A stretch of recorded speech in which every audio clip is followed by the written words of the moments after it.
Oke, assalamualaikum warahmatullahi wabarakatuh. Jadi anak-anakku sekalian, hari ini kita daring hari keempat ya. Hari keempat kita mulai daring dari tanggal 1, 2, 3 sekarang ke tanggal 4. Saya sangat berharap hari ini adalah daring yang terakhir karena besok juga tanggal merah ya, tanggal merah kita tidak sekolah. Dan semoga Sabtu bisa masuk kembali. Sabtu bisa masuk kembali seperti biasa. Nanti informasinya saya kirim di grup. Oke, untuk hari ini kita akan belajar bahasa Indonesia, jadi pelajaran bahasa Indonesia. Sama seperti yang saya sudah sampaikan minggu lalu. Sebenarnya hari ini itu jadwal belajar kita itu adalah membaca buku cerita yang ada di sudut baca itu. Kemudian kita mencari unsur intrinsiknya khusus amanatnya saya dulu untuk hari ini. Tapi tetap kita akan bercerita.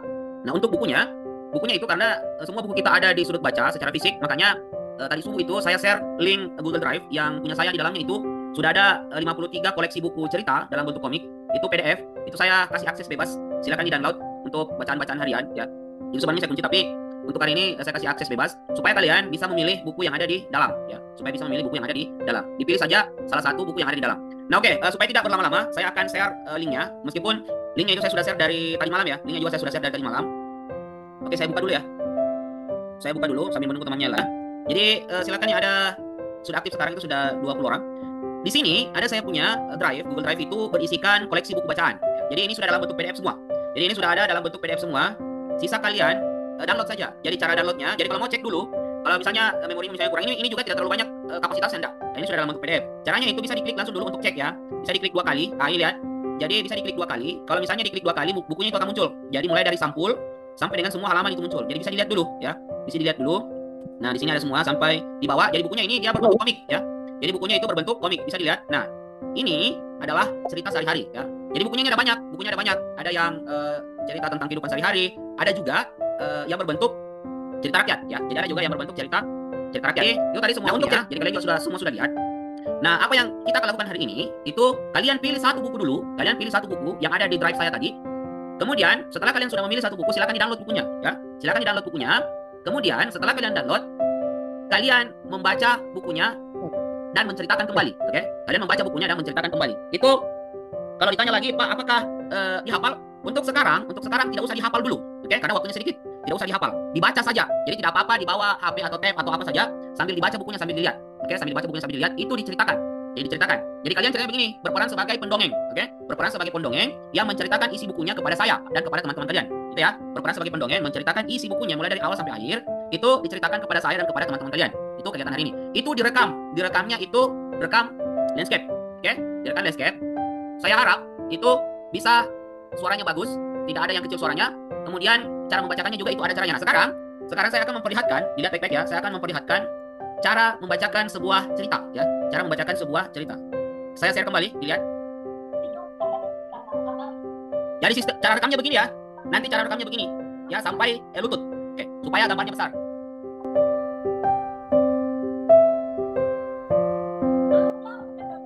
Oke, cukup ya.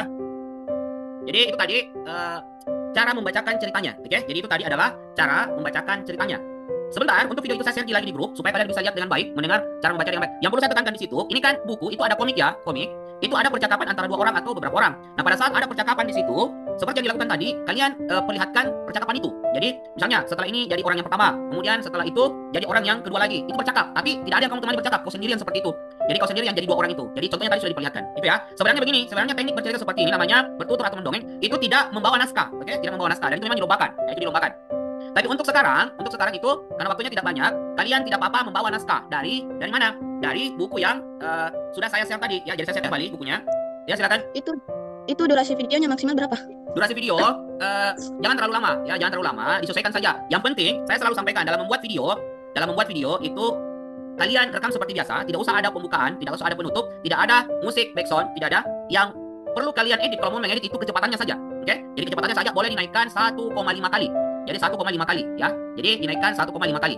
Kecepatannya jangan sampai 2 kali. Kalau sampai 2 kali itu dia akan suaramu akan berubah. Jadi dia batasnya itu 1,5 kali. Itu boleh. Jadi bikin saja videonya, rekam saja dulu videonya dari awal sampai akhir. Oke? Dari awal sampai akhir. Kemudian coba kalian percepat 1,5 kali. Kemudian kirim. Kalau bisa terkirim ya begitu saja. Begitu saja ya. Begitu saja. Yang penting itu bisa terkirim. Kalau durasi biasanya bermasalah itu karena tidak bisa terkirim secara full.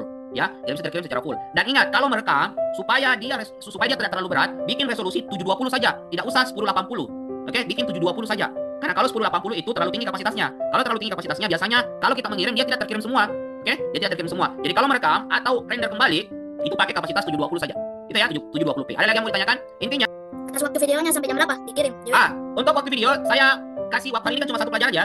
Saya tidak apa-apa, saya sampai jam 6. Jam 6 seperti kemarin, ya. Seperti kemarin jam 6 supaya ada kalian latihan dulu ya. Ada waktu memilih bukunya, ada waktu latihannya sebelum merekam. Jadi saran saya begini, jangan langsung direkam. Oke, jangan langsung direkam. Latihan dulu di depan cermin kalau bisa. Depan cermin, setelah kalau merasa sudah bagus, boleh direkam, begitu ya. Pas sini ya. Waktunya saya kasih lama sampai jam 6 sore.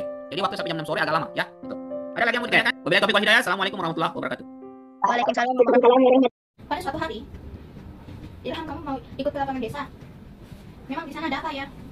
Di sana kamu bisa melihat persiapan orang-orang yang akan ikut festival layang-layang Barendang. Wah, berarti ada banyak layang-layang ya. Betul sekali, kita akan pergi ke sana. Baiklah ya.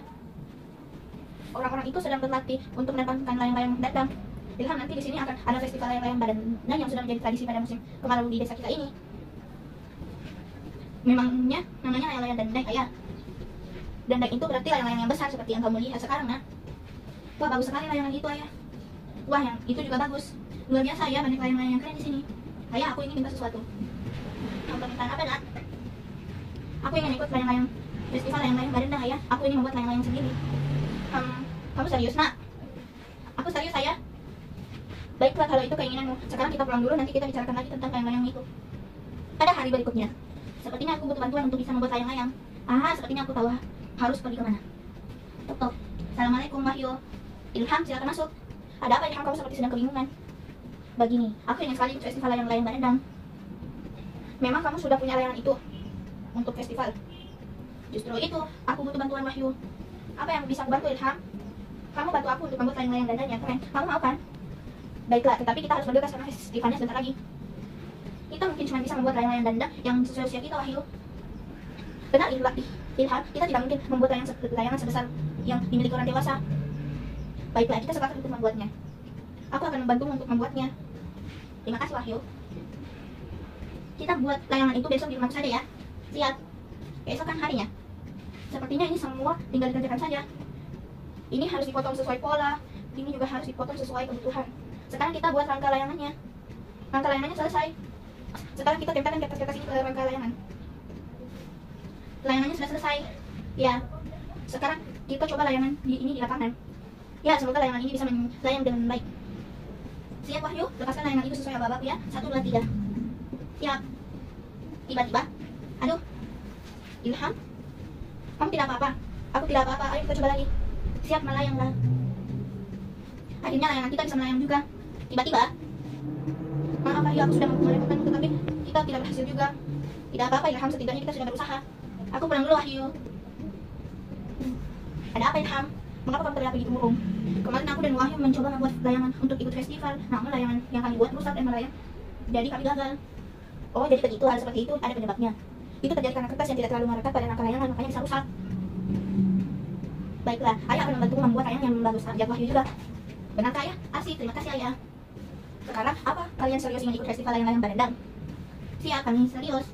Bagus. Sekarang mari kita mulai pekerjaannya. Tidak hanya 1 layang-layang Barendang saja yang kita buat, tetapi 2 untuk kalian berdua. Hore, asik. Sekarang kita susun rangka layangan ini. Kemudian rekatkan kertas pada rangka layangan. Akhirnya selesai juga, layangan kita keren sekali. Hari festival layang-layang Barendang pun tiba. Apa kalian siap untuk menerbangkan layangannya? Siap, terbangkanlah. Siap meluncur. Semoga kalian bisa terus menjaga tradisi desa kita ini. Anak-anak, anak. Nurin, si anak elang penjelajah Nusantara, kali adik dari Batubara dan Azhar Malano. Gawat, berhati-hatilah teman-teman. Ayah, angin kencang sekali, aku tidak bisa terbang maju. Bertahanlah Nurin, badai ini akan segera berakhir. Ayah! Nurin! Ayah, di mana aku? Kau sudah bangun ternyata. Paman ini siapa? Nama aku Calut, aku tinggal di sini. Apa yang membuatmu tersesat sampai ke sini, nak? Aku ikut bersama kelompok ayahku untuk pindah ke daerah lain, Paman. Tiba-tiba ada badai yang datang dan membuatku terpisah dari kelompok. Kasihan sekali kamu, nak. Oh iya, mengapa kalian berpindah tempat tinggal? Itu karena di hutan kami banyak pohon yang ditebang oleh manusia, Paman. Benar sekali, nak. Hutan sekarang sudah semakin sedikit. Baiklah, kebetulan besok aku akan menjelajah Nusantara. Kau bisa ikut dengan aku sambil mencari keluargamu. Benarkah, Paman? Asyik. Terima kasih, Paman Calut. Sekarang, beristirahatlah. Kita akan berangkat besok. Baik, Paman Calut. Kita mau kemana, Paman? Itu tujuan pertama kita. Sebentar lagi kita sampai. Kita sudah sampai, Nurin.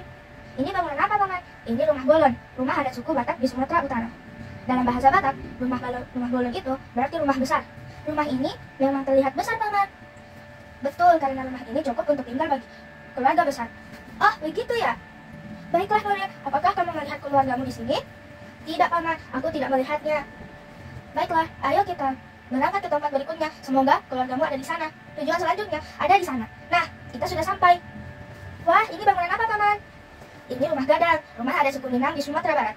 Lihat, Nuril, bentuk atapnya sangat unik. Kira-kira berbentuk seperti apa? Seperti tanduk kerbau, Paman. Benar sekali, kamu sangat pintar. Selain itu, rumah gadang ini juga tahan gempa, Nuril. Wah, luar biasa, Paman. Pembuat rumah ini sangat cerdas ya. Begitulah. Oh iya, apakah kamu melihat keluargamu? Masih belum, Paman. Tidak apa-apa, Nuril. Ayo kita ke tempat selanjutnya. Tujuan kita selanjutnya ada di sana. Kita sudah sampai. Ini rumah Joglo, rumah adat Jawa Tengah. Rumah Joglo ini terlihat sangat nyaman ditinggali ya. Benar, hampir seluruh bagian rumah ini dibuat dari kayu jati. Sepertinya keluargaku tidak ada di sini, Paman. Baik, jangan patah semangat. Ayo kita mencari keluargamu ke tempat lain. Kita akan tiba di Yogyakarta, Nuril. Bersiaplah. Ini mirip seperti rumah Joglo, Paman. Memang mirip. Bangunan ini namanya Bangsal Kencana. Fungsinya berbeda dari rumah Joglo. Bedanya apa, Paman? Bangsal Kencana ini tempat tinggal khusus untuk Sultan Yogyakarta, Nuril. Berarti seperti istana raja, Paman. Benar sekali. Mereka itu siapa, Paman? Mereka itu adalah abdi dalam semacam pasukan pengawal Sultan Yogyakarta. Wah, keren sekali, Paman. Nah, sekarang apakah kamu siap untuk menuju tempat berikutnya? Siap, Paman. Tujuan kita selanjutnya Pulau Bali. Ini candi bentar semacam pintu gerbang. Ayo masuk. Jadi ini semacam kompleks rumah adat Bali, Paman. Benar sekali, Nuril. Kamu memang pintar. Kamu pasti sudah lelah. Kita istirahat saja di sini. Kita lanjutkan pencarian keluargamu besok. Baik, Paman. Keesokan harinya, di sanalah tujuan kita berikutnya, Nuril. Ini rumah panjang, rumah adat suku Dayak di Kalimantan Barat. Rumah ini memang panjang sekali, Paman, sesuai dengan namanya. Benar, Nuril, panjang rumah ini bisa sampai 180 meter. Wah, berarti bisa membuat banyak orang ya, Paman. Benar, rumah ini bisa memuat banyak keluarga. Nah, ayo ke tempat selanjutnya. Kita hampir sampai, Nuril. Ini rumah betang, rumah adat suku Dayak di Kalimantan Tengah. Lihat, Nuril, rumah betang sengaja dibuat lebih tinggi. Tujuannya agar penghuni rumah terhindar dari bahaya seperti hewan buas.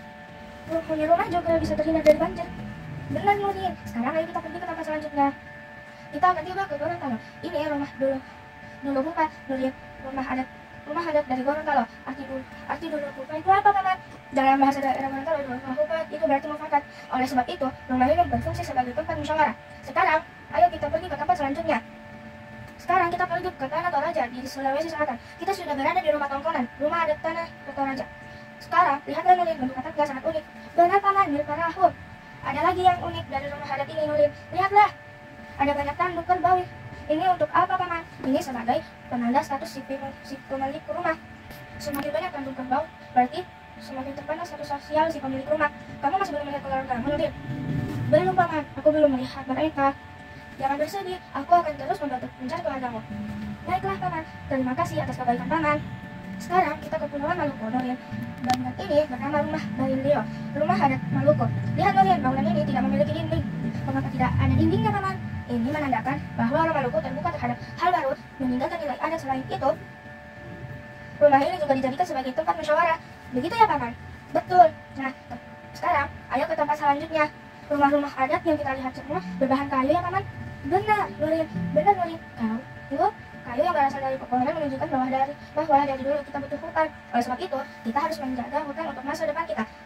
Aku setuju, Paman. Sekarang kita kemana? Itu dia tujuan kita, Nuril. Kita sudah berada di rumah Honai, rumah adat Papua. Wah, unik sekali bentuk rumah Honai ini, Paman. Benar, Nuril. Apalagi bentuk atapnya yang terbuat dari jerami. Akan tetapi rumah ini tidak berjendela. Karena di daerah Papua dingin, rumah ini harus bisa menyimpan panas di dalam. Makanya jendela tidak dibuat. Oh, begitu ya? Keren sekali. Nuril! Ayah! Maafkan ayah yang tidak bisa menjagamu, Nuril. Tidak apa-apa, ayah. Ada Paman Caluk yang sudah menolongku. Terima kasih karena kau telah menolong anakku. Sama-sama Tuhan, senang bisa membantumu. Terima kasih dan sampai jumpa lagi, Paman Caluk. Bolang, ayo bangun, hari sudah siang. Iya, Bu. Hari ini terakhir ujian Bolang. Ya, Bu. Hati-hati dalam mengerjakan soal ya. Pak, kenapa sih matahari itu selalu bersinar pagi hari? Apa karena bumi itu bulat? Betul, Bolang, permukaan bumi yang mengalami siang hari, sedangkan yang membelakangi matahari akan mengalami malam hari. Ayo, Bolang, cepat berangkat. Kawan-kawanmu sudah menunggu. Selamat pagi Pak. Wah, si Rancak pagi-pagi sudah menjalankan tugas. Selamat pagi Bolang, anak-anak. Ayo, kapan-kapan main bersama si Rancak. Ya, kita belajar menanam padi. Siap Pak, kami pamit. Permisi Pak. Aku juga sebaiknya kita tanyakan Pak Tono kapan kita boleh membantunya. Yuk cepat, sebentar lagi bel berbunyi. Bagaimana kalau liburan kali ini kita ikut membantu Pak Tono di sawah? Ide bagus, aku setuju. Aku ikut. Anak-anak, untuk tugas liburan kali ini, Ibu ingin kalian membuat jurnal. Nah, di dalam jurnal ini kalian bisa mengisikan kegiatan kalian selama liburan. Ini kalian juga bisa memberikan judul yang sesuai untuk jurnal kalian. Betul. Wah, kegiatan membantu Pak Tono bisa menjadi bahan jurnal kita. Betul, pasti asik sekali. Lang, jangan lupa ya kita ada latihan bola dengan Dokter Nanda sore ini. Siap Lul, nanti langsung bertemu di lapangan ya. Aku pamit masuk dulu. Bu, liburan kali ini aku ingin lebih dekat dengan alam, belajar mengenal alam biar nanti jurnalku lebih menarik. Bagaimana caramu mengenal alam, Lang? Rencana yang baru terpikirkan aku dan teman-teman ini belajar menanam padi di sawah Pak Tono. Kebetulan Pak Tono menawarkan kepada kami, sisanya aku belum tahu. Hehehe. Kamu dan teman-teman juga gak bisa ikut Bapak ke museum. Di sana kalian bisa belajar banyak mengenal alam. Wah benar Pak, asik. Nanti ku sampaikan pada teman-teman. Sudah asar, ayo segera sholat. Kamu ada latihan bola kan? Nanti bawa brownies ini ya untuk dimakan bersama teman-teman. Ayo anak-anak, segera kita mulai latihannya. Ayo semuanya berhenti, segera cari tempat berteduh. Wah ada pelangi. Wah iya, indah ya. Dok, kenapa dokter mau jadi dokter hewan? Karena saya ingin lebih dekat dengan alam. Salah satunya cara adalah mengobati hewan yang sakit. Kita bisa lebih menghargai alam dengan dekat dengan hewan dan tumbuhan penunjang kehidupan kita. Nah sekarang sudah sore, hari ini cukup latihannya, mari kita bersiap pulang. Wah kompas sekali kalian ke masjid pun bersama-sama. Harus dong Pak, hehehe. Oh iya Pak, apakah kami boleh ikut membantu Pak Tono di sawah? Oh iya tentu boleh. Kapan kalian mau mulai? Besok pagi juga boleh. Kebetulan Bapak mau menanam padi di sebelah utara sawah. Wah serius Pak, asyik, siap Pak. Baiklah, kutunggu besok pagi ya. Pamit masuk dahulu ya anak-anak. Mereka meneruskan perjalanan pulang sambil sibuk memikirkan kegiatan esok hari. Asyik, aku harus cepat mandi lalu berangkat. Bapak sudah berangkat ya Bu? Iyalah, oh iya ini bawa ya saat kamu ke sawah Pak Tono untuk dimakan bersama-sama. Ayo cepat berangkat jalur, dan Gian sudah menunggu. Wah kita seperti piknik, asyik makanan banyak. Ya ibuku tadi bilang ini untuk dimakan bersama. Wah sama Lul, ibuku juga bilang begitu. Ayo jangan malu-malu, letakkan barang kalian di sana. Jangan lupa pakai sepatu dan topi capi yang sudah kusiapkan. Baik Pak.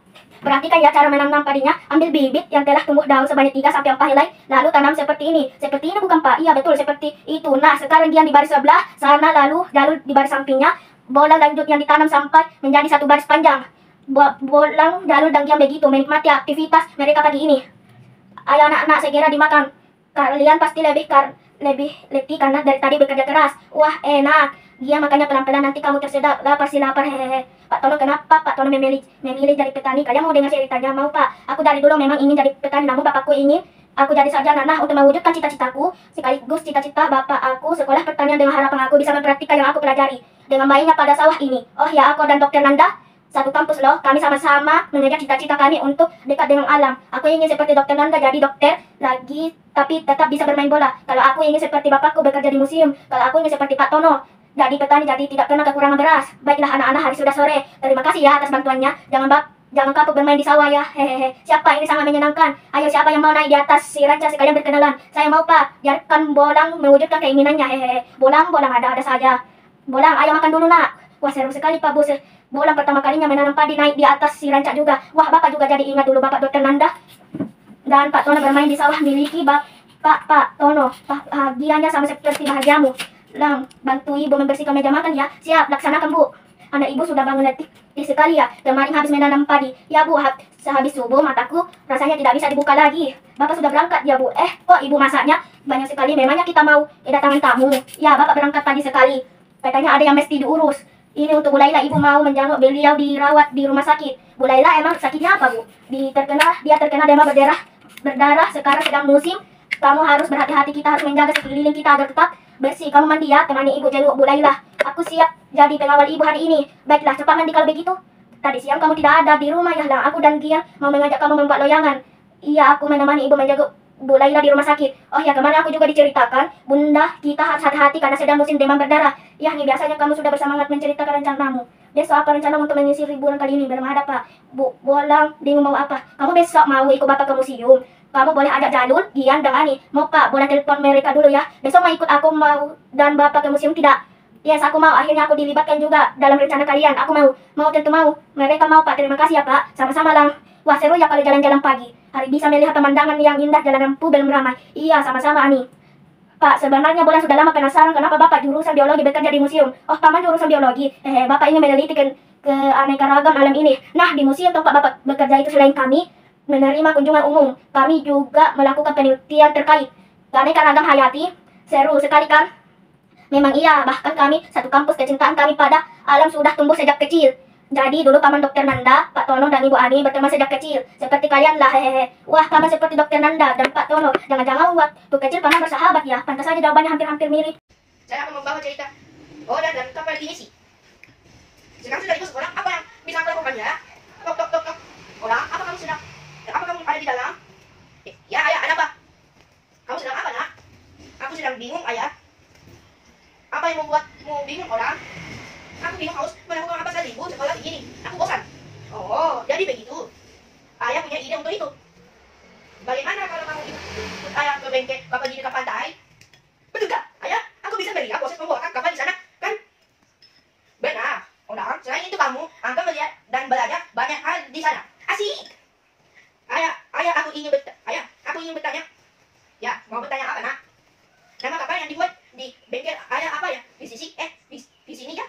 Namanya kapal pinisi. Oda, nanti ayah akan cerita lebih banyak tentang pinisi setelah sampai di bengkel.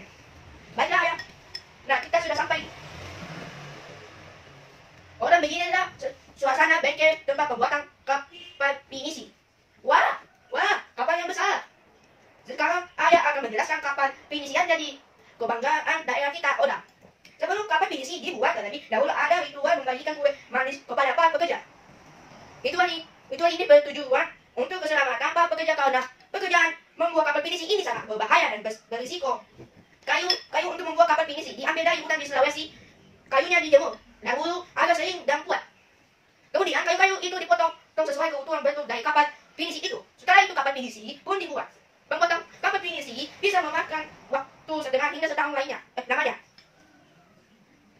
Setelah badan kapal selesai, dipasanglah 3 layar yang menjadi ciri khas dari kapal pinisi ini. Tahukah kamu, Oda, bahwa layar kapal pinisi dijahit dari bahan terbaik agar kuat dalam mengarungi samudera? Pembuatan kapal ini memang tidak main, Oda. Oleh sebab itu kapal ini bisa melakukan perjalanan jauh. Begitulah pembuatan kapal pinisi itu. Setelah itu ada ritual pemotongan lunas kapal sebagai penanda rasa syukur karena kapal selesai dibuat. Setelah lunas berhasil dipotong, kapal pinisi pun siap melaut. Setelah kapal itu selesai, pekerja akan menaik kapal tersebut agar bisa melaut. Pekerja pun bersorak-sorai saat kapal pinisi berhasil melaut. Dalam kondisi hujan badai sekalipun, kapal pinisi tetap bisa bertahan. Selain itu, pelaut Bugis juga dikenal sebagai pelaut yang tangguh. Oda. Begitulah kira-kira kisah pembuatan kapal pinisi, Oda. Luar biasa sekali, ayah. Tahukah kamu bahwa kapal pinisi ini sudah ada sejak masa kerajaan dahulu? Benarkah begitu, ayah? Betul, Oda. Sekarang ayah kita lihat proses pembuatan kapalnya secara langsung. Beginilah awal mula pembuatan batang kapal pinisi. Nah, itu proses pemasangan layar kapalnya. Jadi beginilah yang kapal pinisi itu, Oda. Itulah kayu-kayu akan dijadikan sebagai bahan kapal baru nantinya. Akan tetapi sekarang mudah sudah semakin sedikit, ayah. Jadi bagaimana kita bisa mendapat kayu untuk membuat kapal? Pertanyaan yang baru sekarang. Untuk itu kita harus membeli kayu dari daerah lain. Kalau hutan tidak ada daerah lain juga habis, bagaimana, ayah? Oleh sebab itu kita harus tetap menjaga hutan kita meskipun sulit. Baiklah, kalau begitu ayah, semoga hutan Indonesia bisa terus terjaga. Amin. Baiklah, sekarang kita lihat lagi proses pembuatan kapalnya. Baik, ayah. Lihat, Oda. Kayu bahan kapal itu sedang diangkat agar bongkahan kayunya jadi halus. Kamu tahu mengapa bongkahannya halus? Memangnya mengapa, ya? Untuk menjawab itu, mari berpindah ke tempat berikutnya. Itu, Oda. Bongkahan kayu halus agar badan kapal bisa dicat. Kamu tahu bahwa kapal pinisi pernah menjadi dapat uang kertas pecahan 100 rupiah? Aku tidak tahu, ayah. Betul, kamu mungkin belum lahir pada saat itu. Akan tetapi tunggu, ayah masih menyimpan uang pecahan 100 rupiah tersebut. Nah, ini dia, Oda. Benar, ayah, uang ini sudah lama sekali. Ayah, aku ingin menanyakan sesuatu. Apa yang ingin kamu tanyakan, nak? Bentuk layar kapal pinisi ini sangat khas, ya, ayah. Dengan melihat layar seperti ini saja orang sudah tahu kalau ini kapal pinisi. Kamu cerdas sekali, Oda. Ayah akan menjelaskan layar kapal pinisi itu. Lihat, Oda, layar kapal itu terdiri atas 3 layar di depan, 4 di belakang. Jumlahnya 7. Artinya pinisi adalah mengarungi 7 samudera di dunia. Wah, luar biasa. Begitulah hebatnya nenek moyang kita. Ini sebagai informasi tambahan saja, Oda. Apa itu, ayah? Sebab ada 2 jenis kapal mesin, yaitu Palawi dan yang lambat. Pinisi Palawi adalah pinisi zaman dahulu yang tanpa mesin, sedangkan lambat sudah bermesin. Tadi ayah bilang kalau pinisi sudah mengarungi 7 samudera, ya? Betul, Oda. Kapal pinisi sudah pernah mencapai Tiongkok. Kapal pinisi pernah mencapai Tanjung Harapan di benua Afrika. Mencapai Eropa pula, Oda. bisa mengelilingi dunia yang luas. Amin. Apapun cita-citamu, selama itu baik akan ayah dukung. Sekarang ayo kita pulang, nak. Bye ya. Nurin si anak elang penjelajah Nusantara. Suatu hari yang indah, Nurin si anak elang sedang terbang bersama ayah dan teman-temannya. Waktu itu sedang terjadi badai. Kemudian, ayah, angin ini kencang sekali. Aku tidak bisa maju. Bertahanlah, Nurin. Badai ini akan berlalu. Nurin tidak kuat lagi. Akhirnya terjatuh. Saat ia terjatuh, rupanya ia ditolak oleh paman Calung, si bulu pelikan. Saya tersesat terhadap badai yang datang dan membuatku terpisah dengan keluargaku. Mengapa kalian berpindah tempat tinggal? Karena di hutan kami banyak pohon yang ditebang oleh manusia, paman. Benar, nak, hutan sekarang makin sedikit. Kebetulan besok saya menjelajahi Nusantara. Kau bisa ikut sambil mencari keluargamu. Sekarang beristirahatlah. Baik, paman. Ini adalah tujuan pertama kita. Itu rumah apa, paman? Ini rumah Bolan, rumah adat suku Batak di Sumatera Utara. Dalam bahasa Batak, Bolan berarti rumah besar. Apakah kamu melihat keluargamu? Belum, paman. Baiklah, selanjutnya kita ke sana. Wah, ini bangunan apa, paman? Ini rumah gadang, rumah adat suku Minang. Atapnya unik sekali ya, paman. Seperti tanduk kerbau. Begitu ya? Apakah kamu melihat keluargamu? Tidak, paman. Tidak apa-apa. Ayo kita ke tempat selanjutnya. Kita sudah sampai di rumah Jawa. Rumah ada Jawa Tengah. Kelihatannya sangat nyaman untuk tinggal ya, paman. Benar, Nurin. Hampir seluruh rumah dibuat dari kain jati. Sepertinya keluargaku tidak ada di sini, paman. Baik, jangan pantang menyerah. Ayo kita mencari keluarga di tempat lain. Bersiapkan barang kita. Kita tiba di Yogyakarta. Rumahnya mirip rumah Joglo ya, paman. Benar, ini namanya Bakso Kencana. Tempat khusus untuk Sultan Yogyakarta. Kamu siap ke tempat berikutnya? Siap, paman. Tujuan kita selanjutnya adalah Bali. Ini adalah Candi Gentar, semacam pintu gerbang. Kamu pasti lelah. Ayo kita istirahat dulu. Besok kita ke tempat selanjutnya. Baik, paman. Di sana tujuan kita berikutnya. Rumah ini rumah panjang, rumah adat suku Dayak Kalimantan Barat. Rumah ini memang panjang, bisa memuat banyak keluarga ya, paman. Benar, Nurin. Kamu belum melihat keluargamu? Belum, paman. Ayo kita ke tempat itu. Ini namanya rumah petang, rumah adat suku Dayak Kalimantan Tengah. Rumahnya tinggi ya, paman. Anggrek penghuni aman dari hewan buas dan banjir. Ini di mana, paman? Ini di Gorontalo, dan itu rumah di Gorontalo. Rumah adat Gorontalo, tempat berkumpul dan bermusyawarah. Kamu sudah melihat keluargamu? Belum, paman. Selanjutnya kita kemana lagi, paman? Sekarang kita di Toraja, Sulawesi Selatan. Kita berada di rumah Tongkonan, rumah adat Toraja. Atapnya unik sekali ya, paman. Mirip perahu. Ada banyak tanduk kerbau. Ini gunanya untuk apa ya? Ini sebagai penanda pemilik rumah makin banyak tanduk, makin tinggi status sosialnya. Kelihatannya keluargamu tidak ada di sini ya, Nurin. Ayo kita ke tempat lain. Rumah-rumah adat kita semuanya berbahan kayu ya, paman. Benar, Nurin. Kayu berasal dari pohon, menunjukkan bahwa dari dulu kita butuh hutan. Kita berada di rumah Honai, rumah adat Papua. Wah, unik sekali bentuk rumah ini ya, paman. Benar, bentuk atapnya dibuat dari jerami. Lalu tiba-tiba segerombolan burung yang terbang datang. Kemudian Nurin mendengar namanya dipanggil. Nurin, Nurin, Nurin. Ia lalu melihat ayahnya dan akhirnya pencariannya berakhir. Mereka pun gembira dan saling melepas rindu. Tak lupa ayahnya berterima kasih kepada pembicara yang telah membantu mempertemukan anak-anaknya Nurin. Assalamualaikum warahmatullahi wabarakatuh. Cerita legenda Rawan Pening. Suatu waktu ada seorang anak kecil yang malang. Ia tiba di sebuah desa kecil. Dia sangat lapar dan lemah. Dia mengetuk setiap pintu dan meminta beberapa makanan, tetapi tidak ada yang peduli dengan dia. Tidak ada yang ingin membantu si anak kecil tersebut. Akhirnya seorang wanita yang murah hati membantunya. Dia memberi anak kecil itu tempat tinggal dan makanan. Ketika anak itu ingin pergi, wanita tua ini memberinya lesung. Sebuah kayu besar itu menumpuk pada padi. Dia mengingatkan, ingatlah jika ada banjir, kamu harus menyelamatkan diri. Gunakan lesung ini sebagai perahu. Anak itu senang dan berterima kasih kepada wanita tersebut. Anak itu melanjutkan perjalanannya. Ketika ia melewati sebuah desa, anak itu melihat banyak orang berkumpul di lapangan. Anak itu mendekat dan melihat ada sebuah tongkat tertancap di tanah. Orang menantang satu sama lain untuk menarik tongkat itu. Semua orang mencoba, tapi tidak ada yang berhasil. Bisakah saya coba, tanya anak kecil itu? Kerumunan orang-orang itu pun tertawa mengejek anak itu. Ingin mencoba peruntungannya. Dia melangkah maju dan mencabut tongkat tersebut. Dia bisa melakukannya dengan sangat mudah. Semua orang tercengang. Tiba-tiba dari lubang yang dicabut tongkatnya tadi, air menyembur keluar seburang. Air itu tidak berhenti sampai membanjiri desa, dan tidak ada yang selamat dari banjir air tersebut, kecuali anak kecil dan wanita tua yang murah hati. Dia telah memberinya tempat tinggal dan makanan, sebagaimana orang tua itu katakan sebelumnya kepadanya. Ia menggunakan mesin tersebut sebagai perahu dan menghampiri si wanita tua tersebut. Akhirnya seluruh desa berubah. menjadi sebuah danau yang besar. Tempat ini sekarang dikenal sebagai Danau Rawapening di Salatiga, Jawa Tengah, Indonesia. Literasi Sanah Kota, ciptaan Kiti Karanisa. Seorang anak laki-laki bernama Muhammad Saleh. Ayahnya bernama Petra Sajur. Ibunya bernama Tarus. Ibunya meninggal ketika Saleh baru belajar merangkak. Saleh punya 2 saudara kakak perempuan. Ayahnya dulu punya kedai yang besar. Salah satu pelanggan adalah seorang Belanda. Saleh tinggal bersama kakaknya yang sudah nikah dan membantu menjaga keponakan sambil berjualan di Maungga. Sudah 7 bulan aku berdagang dengan Maungga. Semua uangku hilang. Saleh berhenti kembali tinggal bersama kakaknya. Saleh bertemu dengan temannya. Awak ingin sekali belajar sembahyang dan mengaji. Temui ya engku Ismail. Saleh pun bertemu engku Ismail. Ambo benar-benar ingin belajar engku. Saleh pun belajar mengaji dan sholat. Saleh, hari sudah terlalu malam. Menginaplah di rumah kami. Saleh pun berpikir, sudah ada tempatku belajar mengaji dan sholat. Sudah ada pula tempatku menumpang tidur. Malu jika aku menumpang makan. Bagaimana aku bisa makan sehari-hari? Aku coba saja menarik pukat besok. Kemudian Saleh bertemu ketua pukat. Ambo ingin bekerja sebagai anak pukat. Bekerjalah mulai hari ini.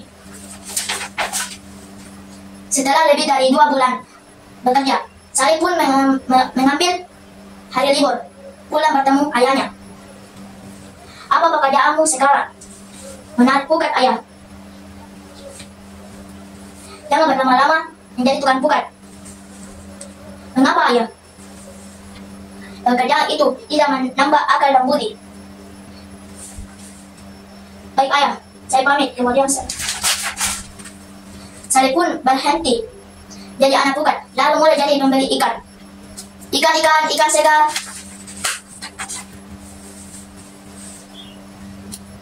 Tiba Saleh teringat ayah pesannya. Jika kau tidak bisa mengaji, seandainya ayahmu ini meninggal, tentulah kau tidak akan bisa membacakan doa. Kalau kau tidak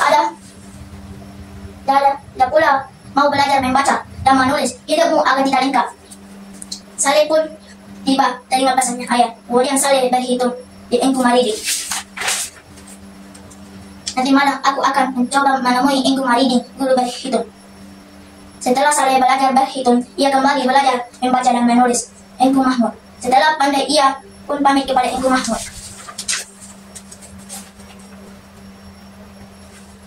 Engku Mahmud berpesan, dengar baik-baik, agar menjadi pedagang yang berhasil, engkau harus hemat dan cerdas, juga harus mampu menahan nafsu. Bagaimana maksudnya, Engku? Berakit-rakit ke hulu, berenang-renang ke tepian, bersakit-sakit dahulu, bersenang-senang kemudian.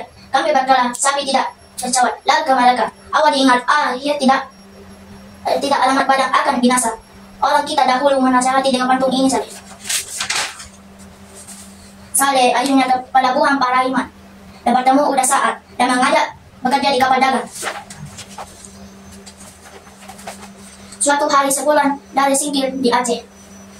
Saleh, apakah sudah mendengar kabar dari Singkil? Kabar apa? Kami baru tiba kemarin dari sebulan setelah dari Singkil. Kabarnya pasar Singkil tenggelam, di manakah air laut yang menggelara disertai gempa bumi. Alhamdulillah, kita selamat rumah, selamat barang. Jangan buru-buru kembali ke Paraiman. Kalau gempa datang, lalu ombak besar datang, kapal pasti celaka. Kami mengikuti perkataan Baba. Gadang tinggal di Pulau Telo beberapa hari. Ternyata gempa dan gelombang tinggi kemarin malam membuat banyak orang di Pulau Simuk celaka. Setelah 12 tahun menjadi nahkoda, Saleh bertemu ayahnya. Dengarkan pesan ayahmu baik-baik. Ya ayah,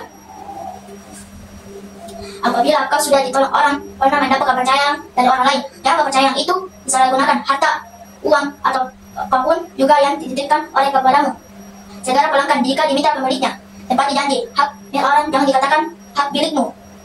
Walau kau dalam keadaan melarat sekalipun, hanya dengan demikian hidupmu akan selamat, meskipun kau tidak hanya kaya dan tidak berharta.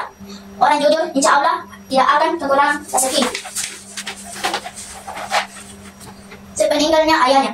Saleh pun sempat sakit. Setelah sembuh Saleh, kemudian kembali jadi pedagang dan berhasil jadi saudagar kaya raya yang tidak sombong. Aku senang bisa duduk tenang di masa tuaku. Anak-anak dan kemanakan telah ku sekolahkan dengan baik sehingga mereka bisa meneruskan usaha ini. Usaha dagangku jangan sampai disebarkan dan singkir, tetapi sampai di negeri jauh, Eropa dan Jepan. Dalam duduk tenang di masa tua ini, akhirnya aku bisa mengalir ulang catatan perjalanan, pengalaman, kesan, dan catatan pandanganku. Saya sudah bisa membaca dan menulis. Betapa berharganya kemampuan kita dalam membaca, menulis, dan berhitung. Harapanku, catatan harianku ini berguna untuk anak, cucu, dan siapa saja yang ingin belajar dari kisah hidupku. Assalamualaikum warahmatullahi wabarakatuh. Saya akan membacakan komik yang berjudul Danis Sang Pemenang. Ini kisah Danis si gamer sejati. Danis, kamu ada PR tidak? Astagfirullah, ibu bikin kaget saja. Sekarang kan waktunya belajar, simpan gawainya dan kerjakan PR-mu dulu. Tanggung bu, sebentar lagi selesai misinya. Ya sudah, ibu ambil gawainya. Jangan ibu, sebentar lagi saja. Padahal sebentar lagi selesai misinya. Hafalan rumus, operasi hitung, bilangan bulat ini ya. Taruh kiri, kabataku, singkatan dari tanda kurang, kiri kali bagi, tambah dan kurang. Menghitung bilangan bulat, harus memperhatikan rumus tersebut. Di mana ya ibu menyimpan gawaiku? Di lemari tidak ada.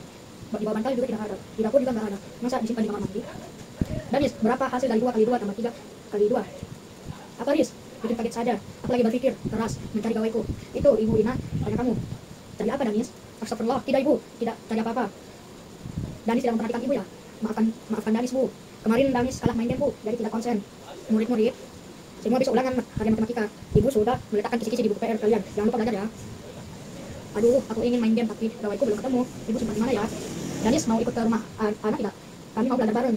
Aku nggak ikut deh, Riz. Nanti malam saja belajarnya. Lagian gawaiku masih disembunyikan ibuku. Aku mau cari dulu. Sudah, jangan dulu main game. Besok kan ada ujian, kita belajar dulu. Aku minta gawaiku dikembalikan ibuku dulu ya. Nanti aku menyusul ke rumah anak. Aku tunggu ya Danis. Biar seru kalau belajar bareng. Danis, kamu sudah pulang? Ya bu, aku sudah pulang. Sedang apa kamu di kamar ibu? Anu bu, aku mencari gawaiku. Aku janji nggak akan main game saat belajar lagi. Masih saja kamu mencari gawaimu itu ya. Ya sudah, ibu kembalikan tapi ada syaratnya. Apa syaratnya bu? Jika ada nilai yang jelek, kamu nggak boleh main game lagi. Ibu akan ambil gawaimu. Ya bu, aku janji nilaiku akan bagus. Sekarang juga aku mau pergi belajar bareng ke rumah anak. Danis, makan siang dulu. Nanti saja bu, setelah belajar. Hai Danis, ayo kita main game. Sepertinya seru. Bermain game main dulu ah. Habis itu baru ke rumah anak. Hei Sakti, sudah level berapa kamu? Jangan banyak tanya. Ayo kalau berani kita bertanding. Boleh, siapa takut? Aku pasti menang. Kita lihat nanti ya. Mereka tidak tahu jika aku punya jurus rahasia. Jagoan mereka jarak dekat semua. Aku pasti unggul karena jarak jauh kayak. Ritno, jangan main game terus. Ajak makan siang dulu. Ajak teman-temanmu makan. Iya bu, sebentar. Hei, jangan main game terus. Ayo, pada makan dulu. Lalu belajar buat ujian besok. Danis pamit dulu ya tante. Sementara Danis dan teman-temannya sibuk bermain game, Faris, Fajar, dan Ana sedang mencoba mengerjakan soal matematika yang cukup sulit dan menantang. Fajar, kamu sedang mengerjakan soal apa? Operasi hitung nah, lumayan sulit nih. Kita coba pecahkan masalahnya ya. Boleh, ayo kita kerjakan bareng-bareng. Adik sangat suka kereta api. Adik ingin membeli mainan kereta api. Uang adik tidak cukup, maka adik harus menabung setiap hari. Adik menabung sebanyak 10.000 selama 1 bulan pada tanggal 1 bulan Februari. Uang yang terkumpul sebanyak 550.000. Berapakah uang adik sebelum menabung? Mula-mula kita harus tahu berapa lama adik menabung lalu dikali 10.000. Di situ tertulis 1 bulan dan tertulis tanggal 1 Februari. Berarti 1 bulan yang dimaksud itu bulan Januari. 1 bulan berarti 30 hari ya. Fajar, coba kamu cek jumlah hari di bulan Januari itu bukan 30, betul 30 atau bukan? Siap, laksanakan. Kita tunggu jumlah hari dari Fajar lalu kita kalikan 10.000. Iya, jangan lupa dikurangi uang yang terkumpul. Berarti 31 kali 10.000 sama dengan 310.000. Setelah itu uang terkumpul dikurangi hasil di atas. Jumlah hari di bulan Januari itu 31. Berapa hasilnya, Riz? Iya, jangan lupa dikurangi uang yang terkumpul. Hasilnya 240.000. Hari ujian pun dimulai. Udah siap? Sebelum memulai kita berdoa terlebih dahulu. Riz, nanti aku lihat jawabanmu ya. Aku lupa Riz, tolong ya. Sekali ini saja. Enggak, lagian kemarin kemana? Enggak datang-datang. Danis, Faris, jangan mengobrol. Tidak boleh kerjasama. Iya bu. Ujian dimulai, kerjakan dengan baik dan tidak boleh menyantik ya. Aduh, susah lagi soalnya. Bagaimana ini? Faris, bagi dong jawabannya. Enggak akan aku kasih. Aku menyesal. Coba kemarin aku belajar. Danis, tunggu. Ayo kita bermain bola. Aku malas berteman dengan kamu. Kamu pelit. Jangan kelamaan ngambeknya. Aku tunggu di lapangan. Danis, bagaimana ujiannya? Danis bisa jawab semua soalnya kok bu. Wah, Danis hebat, ayo makan dulu. Pagi hari di sekolah. Rinto, kamu tahu tidak semalam aku berhasil sampai level 25. Tumben keren Danis. Siang ini kita tanding lagi yuk. Yang ibu panggil silakan ke depan untuk ambil hasil ujian kemarin. Faris, Ana, dan Fajar. Danis, mengapa nilai kamu jelek Danis? Maaf bu, kemarin saya lupa belajar gara-gara bermain game. Bermain tidak boleh berlebihan. Sebaiknya Danis menggunakan gawai untuk hal-hal yang bermanfaat saja ya. Iya bu, sembunyikan biar nggak ketahuan ibu.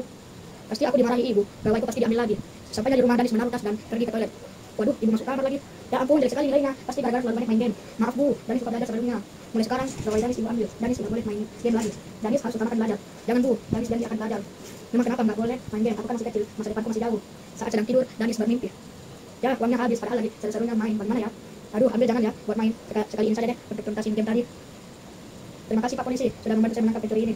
Sama-sama Ibu, sudah menjadi tugas kami untuk menolong masyarakat. Danis, coba dulu kamu tidak berlebihan main game, pasti kamu tidak akan begini. Iya, Rif, aku menyesal, seandainya waktu tidak kembali. Astagfirullah, untung cuma mimpi, Danis nggak mau main game lagi. Nggak mau main game lagi, Danis takut. Esok harinya, Ibu maafkan Danis ya, Danis janji tidak akan berlebihan lagi menggunakan gawai. Iya sayang, Ibu yakin kamu pasti sudah mengerti dan bisa membagi waktu. Siang harinya, teman-teman terima kasih sudah datang. Tentu saja Danis kelas tidak seru jika tidak ada kamu. Kemarin Danis baik-baik saja kok tiba-tiba sakit, ada apa? Pasti gara-gara game Bu. Bermain game boleh saja, asal tidak berlebihan, gunakan gawai.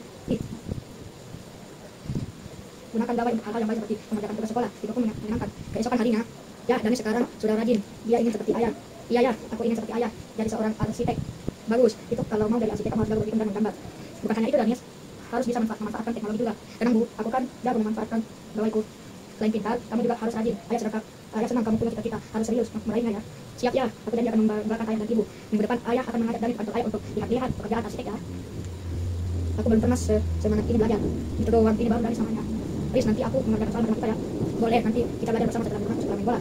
Ajak teman-teman yang lain juga. Iya, sampai jumpa nanti sore. Sore itu, aku malu bermain dengan mereka. Woi, jangan bengong saja, ayo sini main. Wah, seru ya permainan tadi. Kamu hebat Danis, bisa menangkis tendangan Hasan keren. Ya dong, aku sekarang berpikir ingin menjadi pemain sepak bola. Tapi arsitek sajalah lebih keren kayaknya. Dasar Danis, dua-duanya juga boleh, asal kau semangat untuk meraihnya. Pagi hari di kelas, para siswa terdiam mendengarkan penjelasan Ibu Ina. Murid-murid semua, siapa yang tahu rumah adat Provinsi Sulawesi Selatan? Saya Bu, jawabannya Hongkongan. Betul, hebat Danis. Bagaimana Danis bisa tahu rumah adat di Indonesia? Wah, hebat. Aku tahu dari gawaiku lah. Sore itu. Ayo Danis sudah menunggu di rumahnya. Aduh, ini ada soal yang cukup sulit. Bagaimana ya rumusnya? Wah, iya harus diapakan dulu ya. Tenang, ada suka Danis dan gawainya datang. Wah, gawai Danis hebat, bisa mengerjakan banyak hal. Gawai memang sangat canggih. Alat ini bisa sangat bermanfaat jika digunakan untuk hal-hal baik. Namun jika digunakan untuk hal buruk, gawai akan sangat merugikan penggunanya. Bijak menggunakan gawai ya. Assalamualaikum warahmatullahi wabarakatuh.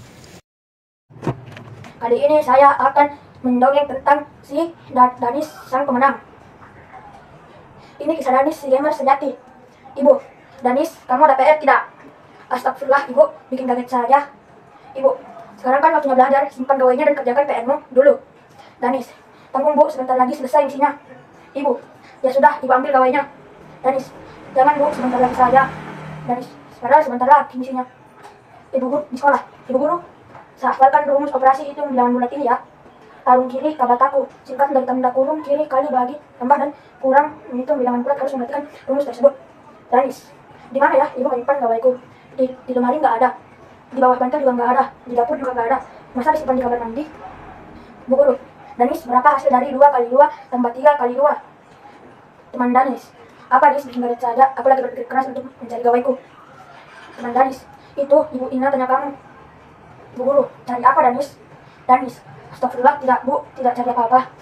Danis tidak memperhatikan Ibu ya? Danis, maafkan Danis Ibu. Kemarin Danis kalah main game Bu, jadi tidak konsen.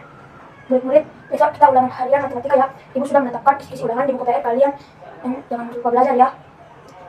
Iya tuh Bu. Danis, aduh aku main game, tapi gawaiku belum ketemu.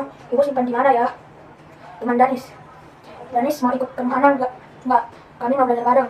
Danis, aku enggak ikut Danis. Nanti malam saja belajarnya, lagian gawaiku masih disembunyikan ibuku. Aku mau cari dulu. Sudah, jangan dulu main game, besok kan ada ujian, kita belajar dulu. Danis, aku minta gawaiku dulu, dikembalikan ibuku dulu ya. Nanti menyusul ke rumah Ana. Teman Danis, aku tunggu ya Danis, biar seru belajar bareng. Danis pun pulang ke rumah. Ibu, Danis, kamu sudah pulang? Danis, iya Bu, aku sudah pulang. Sedang apa kamu di kamar Ibu? Bu, aku mau cari gawaiku. Aku janji nggak akan main game saat belajar lagi. Ibu, masih saja mencari gawainya itu ya? Sudah, Ibu kembalikan. Ya sudah, Ibu kembalikan, tetapi ada syaratnya.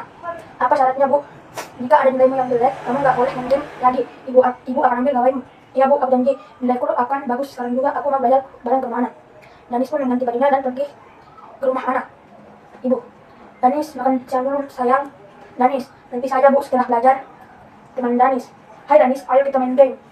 Danis, sepertinya seru bermain game dulu. Habis itu baru ke rumah Ana. Danis, hei Sakti, sudah level berapa kamu? Teman Danis, jangan banyak tanya. Ayo kita bertanding. Danis, boleh, siapa takut, aku pasti menang. Teman Danis, kita lihat nanti. Kita duel satu arena ya. Danis, mereka tidak tahu jika aku punya jurus rahasia. Jagoan mereka jangan dekat semua. Aku pasti unggul karena jarak jauh. Hehehe. Teman Danis, pertama aku mau menembak kemampuan bertahan dulu.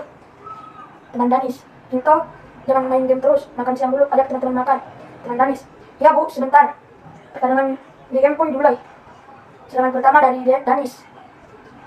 Gawat, harus menghindar dulu. Seranganmu bisa kutahan. Wah, bisa ditahan. Gawat, seranganku bisa ditahan. Kabur. Danis kabur. Danis jangan kabur, rasakan ini. Las, tidak. Jangan main game terus, ayo pada makan dulu, lalu belajar buat ujian besok. Danis pamit ya tante. Sementara Danis dan teman-temannya sibuk bermain game, Faris, Fajar, dan Ana mencoba mengerjakan soal matematika yang cukup sulit dan menantang. Fajar, kamu sedang mengerjakan soal apa? Operasi hitung, nak. Lumayan sulit ini. Kita coba pecahkan masalahnya yuk. Boleh, ayo kita kerjakan bareng-bareng. Adik sangat suka kereta api. Adik ingin membeli kereta mainan. Uang adik tidak cukup, maka adik harus menabung setiap hari sebanyak 10.000. Selama 1 bulan pada tanggal 1 Februari, uang terkumpul sebanyak 550.000. Berapakah uang adik sebelum menabung? Bulan-bulan kita tahu berapa lama adik menabung lalu dikali 10. Di sini ditulis 1 bulan yang tertulis tanggal 1 Februari. Berarti satu bulan yang dimaksud itu bulan Januari. 1 bulan berarti 30 hari ya. Fajar, kamu belum cek jumlah hari di bulan itu. Betul 30 atau bukan? Siap, laksanakan. Kita tunggu jumlah dari Fajar dulu. Lalu kita kalikan 10.000. Berarti 31 kali 10 juta sama dengan seperti 31 kali 10.000 sama dengan 310.000. Setelah itu uang terkumpul, dikurangi hasil di atas. Jumlah hari di bulan Januari itu 31. Berapa hasilnya, Riz? Iya, jangan lupa dikurangi uang yang dikumpul, hasilnya 240.000. Hari ujian pun dimulai. Sudah siap? Sebelum kita mulai, kita berdoa terlebih dahulu. Riz, aku lihat jawabanmu ya. Enggak, lagian kemarin kemana? Enggak datang-datang. Aku lupa, Riz, kali ini ada ya. Guru. Danis, Faris, jangan ngobrol dan tidak boleh kerjasama. Ujian dimulai, kerjakan dengan baik dan tidak boleh menyontek ya. Aduh, susah. Susah lagi soalnya. Bagaimana ini? Faris, bagi dong jawabannya. Enggak, akan aku kasih. Danis, aku menyesal coba kemarin aku belajar. Danis, ayo pulang sekolah. Danis, ayo kita bermain bola. Aku malas, aku berteman dengan kamu ya, pelit. Danis marah. Jangan kelamaan ngambeknya, aku tunggu di lapangan. Danis, bagaimana ujiannya? Danis bisa menjawab semua soalnya kok, Bu. Wah, hebat Danis. Ayo makan dulu. Iya, Bu, pagi hari di sekolah. Pinto, kamu tidak semalam aku sampai level 25. Tumben, keren Danis. Siang ini kita ketemu lagi yuk. Yang ibu panggil silahkan maju ke depan untuk ambil ujian hasil kemarin. Faris, Ana dan Fajar. Danis, mengapa nilai kamu jelek, Danis? Maaf Bu, kemarin saya belajar pada game. Tidak boleh berlebihan sebaiknya, dan Danis menggunakan gawai untuk hal-hal yang bermanfaat saja ya. Iya Bu, sembunyikan biar nggak ketahuan ibu. Pasti aku dimarahi ibu, gawaiku pasti diambil lagi. Sampainya di rumah, Danis menolak dan pergi ke toilet. Waduh, ibu masuk kamar lagi. Ya ampun, jelek sekali nilainya. Pasti gara-gara terlalu banyak main game. Maaf Bu, Danis lupa belajar sebelumnya. Mulai sekarang, gawai Danis ibu ambil. Danis tidak boleh bermain game lagi. Danis harus utamakan belajar. Ya, jangan Bu, Danis jangan belajar. Emang kenapa enggak boleh main game? Aku kan masih kecil, masa depanku masih jauh. Saat sedang tidur, Danis bermimpi. Ya, uangnya habis. Padahal lagi seru-serunya. Bagaimana ya? Sekali ini saja deh tuntasin game tadi. Danis mencoba dulu game tidak berlebihan. Bermain game pasti kamu tidak akan seperti ini. Ya, Riz, aku menyesal. Seandainya waktu bisa kembali. Danis pun terbangun. Astagfirullah, cuma mimpi. Danis nggak mau main game berlebihan. Danis takut. Esok harinya, Ibu, maafkan Danis ya, janji tidak akan bermain lagi menggunakan gawai. Iya sayang, Ibu yakin kamu pasti sudah mengerti dan bisa membagi waktu siang harinya. Teman-teman, terima kasih sudah datang. Tentu saja Danis, kelas tidak akan seru jika tidak ada kamu. Kabarnya Danis baik-baik saja, kok tiba-tiba sakit? Ada apa? Pasti gara-gara game, Bu. Bermain game boleh saja asal tidak berlebihan. Menggunakan gawai untuk hal yang baik-baik saja, seperti mengerjakan tugas sekolah, itu pun menyenangkan keesokan harinya. Ya, Danis sekarang sudah rajin, dia seperti ayah. Iya ya, aku ingin menjadi seorang arsitek. Bagus itu, kalau mau menjadi arsitek harus dalam berhitung dan menggambar. Bukan hanya Danis, itu harusnya memanfaatkan teknologi juga. Tenang Bu, aku kan jago memanfaatkan gawaiku. Selain pintar, kamu juga harus rajin. Ayah senang kamu cita-cita harus meraihnya ya. Minggu depan ayah akan maju Danis ke kantor ayah untuk lihat-lihat kerjaan arsitek ya. Aku belum pernah semangat ini belajar. Gitu dong, ini baru Danis namanya. Please, nanti ajar aku mengajarkan soal matematika ya, buat teman Danis. Boleh, nanti kita belajar bersama saja di rumah setelah main bola. Ajak teman yang lain juga. Ya, sampai jumpa nanti sore itu. Aku malu bermain dengan mereka. Woi, jangan bosan ya. Ayo sini main. Wah, seru ya permainan tadi. Kamu hebat Danis. bisa menangkis tendangan Hasan, keren. Tapi arsitek segala lebih keren kayaknya. Rasa Danis, dua-duanya juga boleh. Kau semangat untuk meraihnya. Pagi hari di kelas, para siswa terdiam mendengarkan penjelasan Bu Ina. Murid-murid, siapa yang tahu hukum adat Sulawesi Selatan?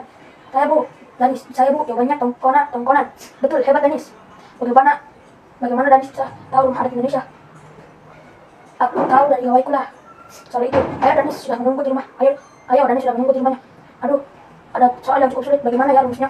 Wah iya, harus didapatkan dulu ya. Tenang, ada super Danis dan gawainya datang.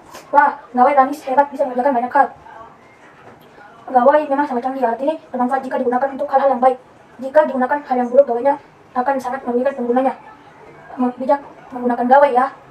Itu tadi dongengnya teman-teman. Wabillahi taufiq wal hidayah. Assalamualaikum warahmatullahi wabarakatuh. Hari ini saya akan membawakan cerita dongeng tentang Pandu Jenderal Lapangan Hijau. Semoga saja tim sekolahku menang dalam pertandingan sepak bola nanti. Aku akan menjadi di lapangan hijau. Pandu, jangan lari pergi jauh-jauh. Bu, apakah sekarang saja kuantarkan pakaian Bu Irwan? Ya, boleh kalau Bu Irwan atau suaminya tidak, berikan saja kepada mbaknya. Sebentar lagi aku bisa membeli baju seragam sepak bola dan sepatu. Ibu pasti memberiku bonus setelah menerima upah jahit dari Pak Irwan. Assalamualaikum, selamat pagi Pak. Saya mau mengantar baju Ibu. Waalaikumsalam. Pandu, bagaimana kabarmu? Oh ya, sudah selesai ya Pandu. Assalamualaikum Bu, ini ongkos jahit dari Pak Irwan. Alhamdulillah nah, hari ini kita dapat rezeki yang lumayan banyak. Ya Bu, tapi jangan lupa ya Bu. Kamu belum coba, tapi sudah bilang gurih dan lezat. Ayo cepat kita sarapan. Wah, Ibu hari ini masak banyak. Sepertinya sangat gurih dan lezat. Apalagi ya sepertinya semua perlengkapan sudah masuk tas. Seandainya Ayah masih ada, tentu aku berdiskusi meminta saran Ayah.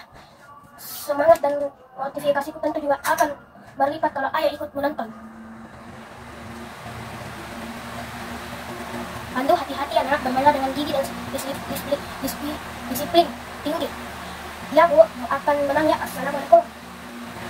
Assalamualaikum Pak Doni dan kawan-kawan. Pandu sudah datang. Bagaimana Pandu, kamu sudah siap menjaga pertahanan kita? Kami siap memberikan yang terbaik untuk sekolah kita Pak. Bagus. Sekarang silahkan kalian pakai seragam kebanggaan sekolah. Ingat anak-anak, bermainlah dengan disiplin. Lawan yang kalian hadapi itu adalah tim langganan juara. Siap Pak. Sebelum kita berangkat, mari kita berdoa bersama Pandu. Kamu pimpin doa ya. Baik Pak, kawan-kawan, mari kita berdoa menurut agama dan kepercayaan kita. Semoga Allah memberi kita kekuatan, keselamatan dan kemenangan kepada kita. Sebagai kapten tim, kamu harus mampu menjadi jenderal di lapangan. Pandu? Ya Pak, saya akan berjuang untuk memenangi pertandingan nanti. Pandu, Anwar, kita doakan tim kita menang. Terima kasih kawan. Ayo Pandu dan kawan-kawan berjuanglah untuk kemenangan sekolah kita. Kami sudah siap untuk main Pak. Baik, kita segera mulai. Pandu, kamu harus mampu menjaga kekompakan dan mengatur permainan teman-temanmu. Siap Pak. Baiklah, sebelum kita mulai pertandingan final ini, marilah kita menyanyikan lagu Indonesia Raya. Hadirin dimohon berdiri. Pimpinlah pertandingan ini dengan adil dan baik. Yang menang adalah tim terbaik. Siap Pak. Lawan sebelah utara, tim putih silakan pilih tempat. Serangan mereka semakin berbahaya. Aku harus bisa disiplin menjaga serangan nomor 10. Penyerang itu berlari sangat cepat. Aku tenang, tidak apa-apa. Kita perketat pertahanan dan lakukan serangan balik. Joko, kamu jaga di belakang. Aku akan maju ke depan gawang. Baik. Lebih baik kita mengarahkan ke Pandu. Dia sangat jaga untuk bola atas.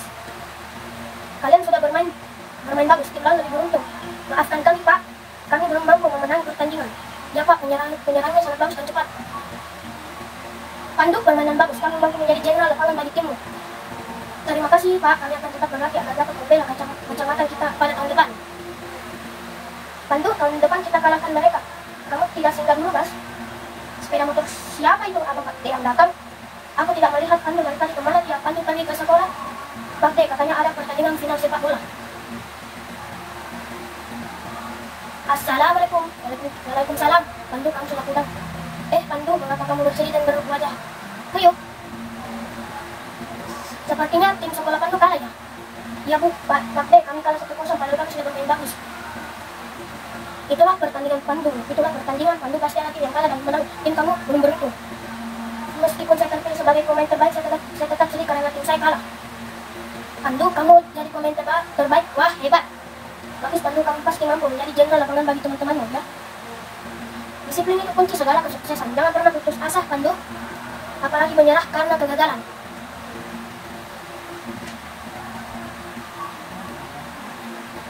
Seperti Mas Dirga itu ya, Pak De.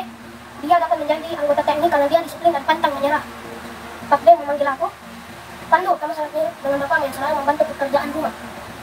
Saya juga masuk panggil Pak De, saya ingin seperti Jenderal Sudirman dan menjadi tentara.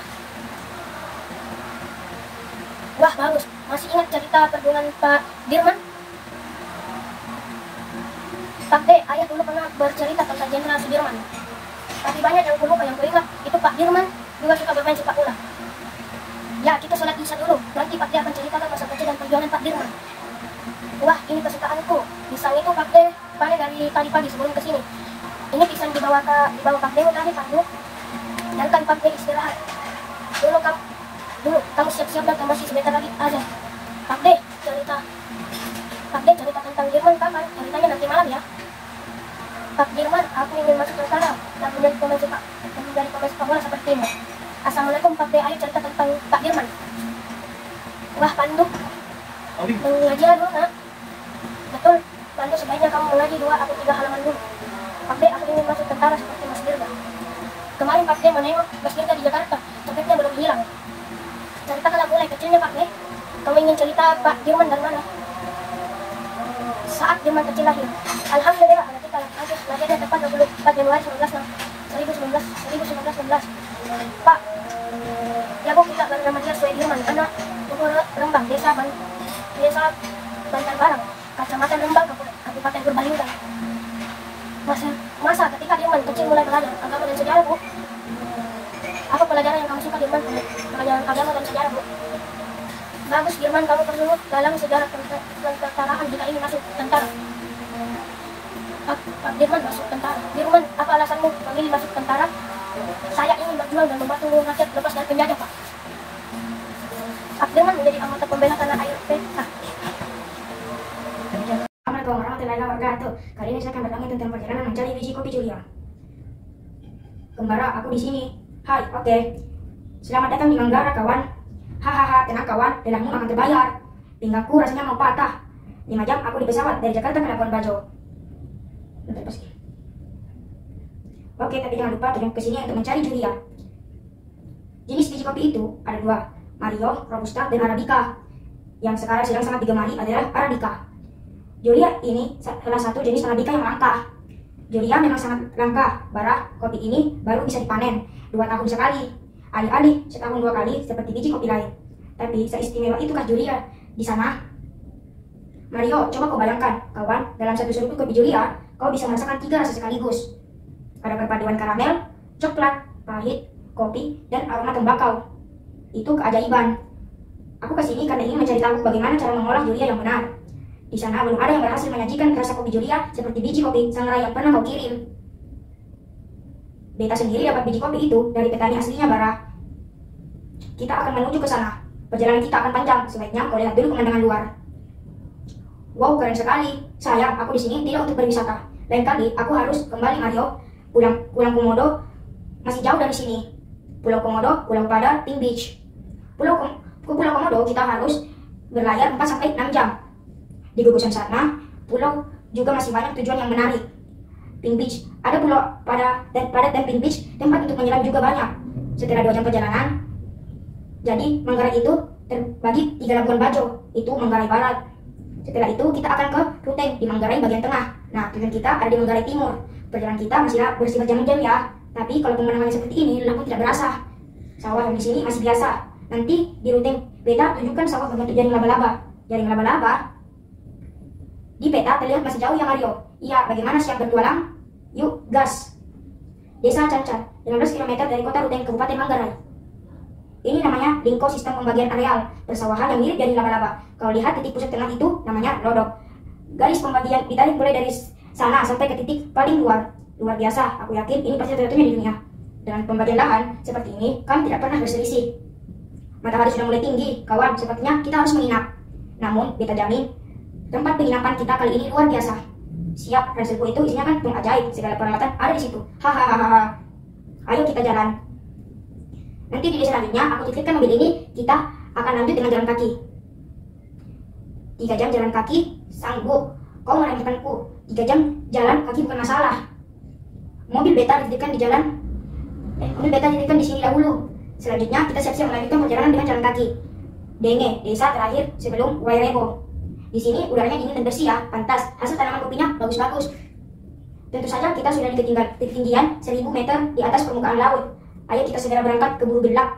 Julia, aku segera datang. Kau tahu Bara, tanaman kopi Julia masih dianggap keramat oleh orang Manggarai. Tanaman itu pernah ditanam di tempat lain, tapi tidak pernah berhasil tumbuh. Itu harus ditanam di daerah berbatu dengan suhu yang sesuai. Para petani pun tak berani mengganti tanaman kopi mereka. Rata-rata usia tanaman kopi di sana sudah lebih dari 50 tahun. Wajar saja kalau dia disebut yang terlangka di Indonesia. Kualitasnya juga Mario. Harganya pun sebanding dengan kualitasnya. Ngomong-ngomong, ini masih jauh atau tidak Mario? Bagaimana? Kamu sudah berlelah? Bara? Belum, aku justru semakin bersemangat ini. Setelah 3 jam berjalan kaki, akhirnya sampai juga kita. Kembara Deta persembahkan kepadamu. Kampung adat Wairebo. Wairebo? Masih panjang kah? Iya, oh keren. Sudah Mario. lama tenang. Bapak masuk dulu ya nak. Iya Bapak, terima kasih. Assalamualaikum warahmatullahi wabarakatuh. Kayu sudah, kata bapak, Bu, bagaimana kalau liburan ini kita mengajak Sudah dan Yani pergi berlibur? Kata ibu, boleh saja, apalagi kalau ingat kita ada rezeki. Mereka juga sudah menjadi anak yang membanggakan karena bisa dapat beasiswa. Hitung-hitung ini hadiah. Kata bapak, kira-kira kemana ya Bu tempat yang cocok menurut bapak sih kota Yogyakarta? Karena sudah lama juga kita tidak pergi ke sana. Kata ibu, kalau Gunung Kidul bagaimana Pak? Di sana kan banyak pantai, Sudah dan Yani pasti senang bisa berlibur ke pantai. Sebaiknya kita tanya mereka juga Pak, siapa tahu mereka punya ide lain. Berazan terdengar. Sudah Yani, ayo masuk, sudah waktunya sholat maghrib. Kata ayah. Sudah Yani, bagaimana kalau kali ini kita pergi berlibur? Kata Sudah, asyik, berumana kita berlibur bersama sekeluarga. Mau berlibur kemana Pak? Kata Yani, wah mau Pak. Kata ibu, kalau bapak sih ingin ke kota Yogyakarta. Menurut ibu sepertinya Gunung Kidul lebih menarik dan masih asli dan banyak pantai juga. Kata Yani, jangan ke Gunung Kidul Bu, lebih baik ke kota Yogyakarta saja. Yani belum pernah. Kata Sudah, Gunung Kidul saja Pak, kalau ke kota saya sudah pernah saat kegiatan Dharma Wisata tahun lalu. Kata Yani, jangan Pak, ke kota saja yang lebih bagus dan ramai. Kata Sudah, Gunung Kidul saja Pak, Bu. Kata ibu, sudah Pietro, kau jadi bertengah begini saja. Tugas kalian adalah mencari informasi sebanyak-banyaknya mengenai tempat wisata pilihan kalian. Kalau sudah ketemu baru kita rundingkan lagi. Kata Sudah, nih kamu sudah tahu bagaimana cara mencari informasi tempat wisata di Yogyakarta? Kata Yani, sudah Mas, Yani mau bertanya kepada Vivi dan Ani saat liburan kemarin mereka berlibur ke Yogyakarta. Ayo Mas, berangkat. Liburan kemarin kan kalian pergi ke Yogyakarta. Menurut kalian tempat wisata apa sih yang paling menarik di sana? Kata teman Yani, menurutku sih keraton di sana. Di sana aku bisa belajar tentang Kesultanan Yogyakarta sekaligus melihat aktivitas di dalam keraton. Kalau aku sih lebih suka saat mengunjungi Jalan Malioboro. Aku melihat banyak sekali turis yang berbelanja kerajinan tangan atau oleh-oleh khas Yogyakarta lainnya. Kata Sudah, saya pinjam buku di perpustakaan saja. Pasti di sana ada informasi mengenai tempat-tempat wisata. Kata ibu, lihat kamu serius sekali membacanya. Sudah ketemu belum informasi yang dicari? Kata Sudah, belum Bu, semua bagus dan menarik untuk dikunjungi. Sudah jadi bingung. Kata Yani, sepertinya Yani nyerah deh setelah tanya Vivi dan Anis. Tadi malah tidak ada gambaran tempat berlibur. Kata Yani, Mas saja ya yang tentukan di mana tempat asal menarik. Yani setuju. Kata Sudah, di malam hari tempat wisata apa ya yang kira-kira seru dan memberikan pengalaman menarik? Mengapa baru terpikir sekarang ya? Mengapa tidak ke sana saja? Saya sudah tahu tempat yang cocok untuk berlibur. Pasti ini akan jadi berlibur yang tak terlupakan. Saya jadi tidak sabar ingin segera berlibur ke sana. Di pagi hari, kata bapak, bagaimana sudah punya rencana kita akan berlibur kemana? Kata Sudah Pak, bagaimana kalau kita pergi ke desa Sambi Pitu, Gunung Kidul. Kita berlibur ke rumah Ahmad. Di sana kita bisa belajar sekaligus belajar. Kata Yani, memang ada apa di sana? Masa liburan harus belajar juga? Ya kalau liburan aja toh. Kata Sudah, ya itu juga bisa, tapi keluarga Ahmad mempunyai usaha yang berhubungan dengan kayu-kayu ajaib. Selain berlibur ke rumah Ahmad, kita juga bisa mengunjungi tempat wisata lain, misalnya Pantai Baron atau Pantai Kuku. Kita bisa bertemu turis asing, nih bule. Kata Yani, memang kita mau belajar bahasa Inggris dengan mengajak bule itu bercakap-cakap. Kata ibu. Kata bapak, baiklah, jadi sudah diputuskan ya. Bapak akan segera mengabari Pak Les kalau kita akan berlibur ke rumah mereka. Kata ibu setuju, sudah lama juga kan kita tidak pergi ke sana. Terakhir hanya bapak dan saudara saja. Kata bapak, Yani kok mukanya masam begitu? Padahal pemandangan di luar bagus sekali loh, Yan. Kata sudah, Yani sepertinya kelaparan Pak, habisnya pemandangan bagus begini malah dilewatkan begitu saja. Kata Yani, kata ibu, tenang saja ya, nanti di sana Yani tidak akan bosan deh. Yani lupa ya, kan Kak Ahmad punya adik seumuran Yani juga, masa masih ingat dengan Siti kan? Kata Yani, Siti, wah iya Yani ingat Bu, pasti Yani tidak akan bosan karena ada teman yang bisa diajak main. Kata bapak, betul, itu dijamin Yani pasti betah dan tidak mau pulang begitu liburan berakhir. Lihat, itu namanya Sungai Oya, airnya jernih sekali, nanti sudah dan Yani juga bisa berenang di sana. Kata Yani, wah bagusnya, jenis kerajinannya juga beragam, ini semua warga desa yang membuatnya Pak. Kata bapak, iya Yan, hampir 80% warga desa Sambi itu adalah kerajinan kayu. Kerajinan yang paling terkenal adalah topeng kayu. Kata bapak, biasanya desa Sambi itu akan ramai dikunjungi wisatawan jika musim liburan tiba. Selain berbelanja, mereka juga ikut mencoba membuat kerajinan kayu. Kata bapak, alhamdulillah kami. Kata bapak, assalamualaikum Mas, apa kabar? Terima kasih kami diizinkan berlibur di rumah Mas Gano. Alhamdulillah kami sehat, tentu saja kami senang, apalagi Ahmad dan Siti, mereka sudah tidak sabar bertemu Sudah dan Yani.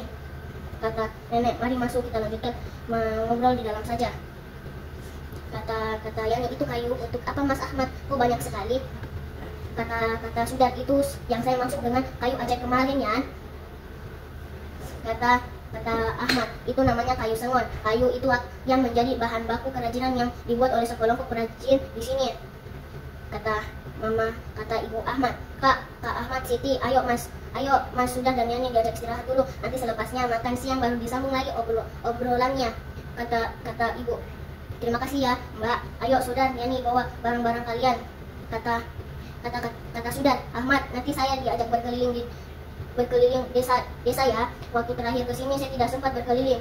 Kata Ahmad, tentu sehabis makan siang kita bersepeda ya keliling desa ini ya. Sesampainya mau makan dia berkeliling. Kata Sudah, saya ingin belajar membuatnya, kamu bisa mengajari saya? Kata Ahmad, oke, kalau begitu besok kita pergi ke bengkel kerja bapakku ya. Kata Sudah, wah saya ingin sekali bisa membuat topeng seperti itu. Kata Ahmad, itu namanya topeng batik kayu. Diberi nama seperti itu karena setelah selesai dibentuk topeng dibatik, lalu diwarnai. Lalu itu dia pergi bersepeda bersama Ahmad. Kata ayahnya Ahmad, kami ke sana dalam rangka memperkenalkan topeng batik kayu khas desa Sambi itu. Seru sekali loh, bisa ke luar negeri sekaligus memperkenalkan budaya Indonesia. Kata Yani, Kak Ahmad dan Pak Lek keren sekali, sudah pernah ke luar negeri, Yani juga ingin ke sana. Kata ayahnya Ahmad, nah bagaimana kalau Sudah dan Yani belajar membuat topeng batik kayu di bengkel kerjanya Pak Lek? Kata Sudah, mau Pak Lek. Tadi siang saya juga sudah bilang ke Ahmad. Kata Sudah, mau Pak Lex, tadi siang saya juga sudah bilang ke Ahmad. Kata Yani, asik, nanti saat masuk sekolah Yani bisa memperlihatkan kepada teman-teman topeng batik kayu buatan Yani. Kata Ahmad, nanti Siti juga ikut menemani ya. Kata Siti, siap Kak. Setelah itu dia pergi. Kata Ahmad, Sudah, Yani perkenalkan, ini namanya adalah Pak Nyoto dan Pak Kiman. Beliau yang akan mengajari kita membuat topeng batik kayu. Kata Yani, saya Yani. Kata Sudah, saya Sudah. Kata Pak Nyoto, salam kenal, senang sekali ada yang mau belajar membuat topeng batik kayu. Kata Pak Kiman, ya betul Pak, sudah saatnya kami digantikan oleh anak-anak yang lebih muda dan bersemangat. Nah mari kita mulai sekarang, perhatikan ya.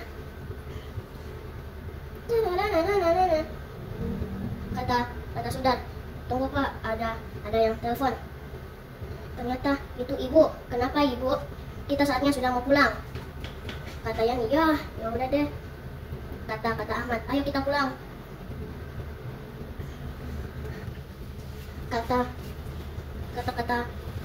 Kata Ibu, nah itu Yani dan Sudah. Kata Ibu, dan nih waktunya kita pulang. Pamit dulu dengan Pak Le dan Bu Le. Jangan lupa ucapkan terima kasih sudah diizinkan berlibur di sini. Kata Saudara Ahmad, terima kasih ya, saya sudah diajak membuat topeng batik kayu. Walaupun bentuknya aneh, saya tetap senang. Kata Yani, ibu boleh lihat topengnya nih dong, keren kan? Mereka berdua tertawa. Assalamualaikum warahmatullahi wabarakatuh. Perkenalkan, nama saya Muhammad Nurul Najib. Saya dari kelas 5A akan membawakan cerita yang berjudul Pejuang dari Pelagan. Tet tet tet. Selamat siang anak-anak. Selamat siang Bu. Anak-anak, dalam beberapa hari lagi kita akan memperingati Hari Pahlawan. Kalian tahu tanggal berapa itu? 10 November Bu. Bagus, sekarang kita belajar mengenal pahlawan. Coba Ibu ingin tanya, siapa yang dimaksud dengan pahlawan? Saya Bu, orang yang berjasa Bu.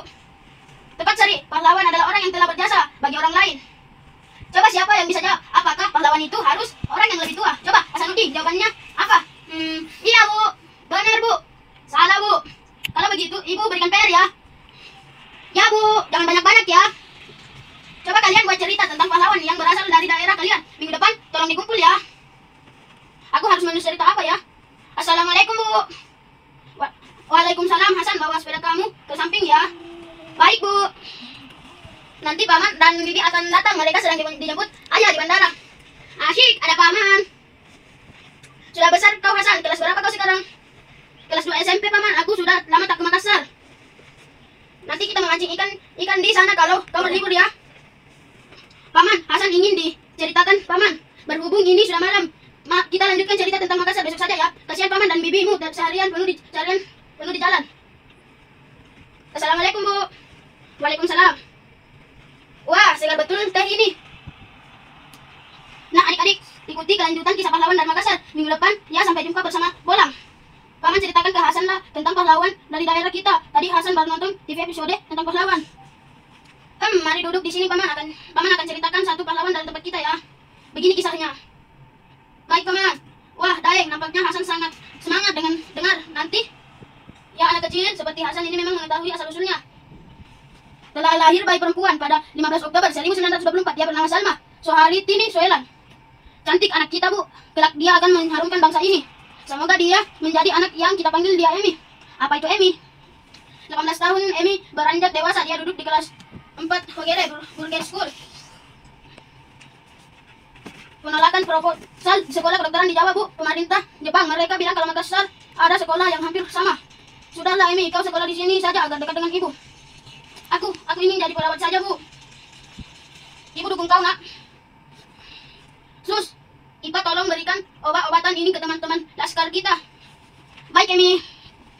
Kemana Mulyati? Dia akan kembali ke sini nanti malam. Kemarin dia sudah mengambil obat-obatan. Kabarnya banyak anggota laskar yang terluka. Para pendengar Radio Republik Indonesia, hari ini 20 Agustus 1945. Setelah negeri kita merdeka beberapa hari yang lalu, Presiden Soekarno menunjuk beberapa gubernur Sam Ratulangi sebagai gubernur Sulawesi. Sus, Ipa, kita sudah punya gubernur, sekarang kita akan membantu Sam Ratulangi. Aku rela tidak dikirim ke Jepang untuk memperdalam ilmu kedokteran demi negeri kita.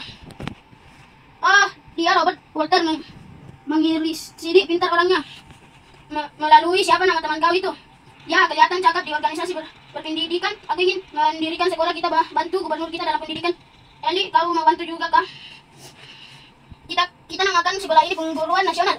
Gubernur kita bersedia menjadi sponsornya. Pengajar di sekolah ini adalah para pejuang. Kok lumayan juga siswa di sekolah ini, ada 40 anak. Wah, cukup banyak. Di mana Walter? Tidak ada Walter. Di mana kau sembunyikan dia? Pasukan periksa ruangan di sekolah ini. Hei, berani-beraninya kau. Emi, sini. Ada apa?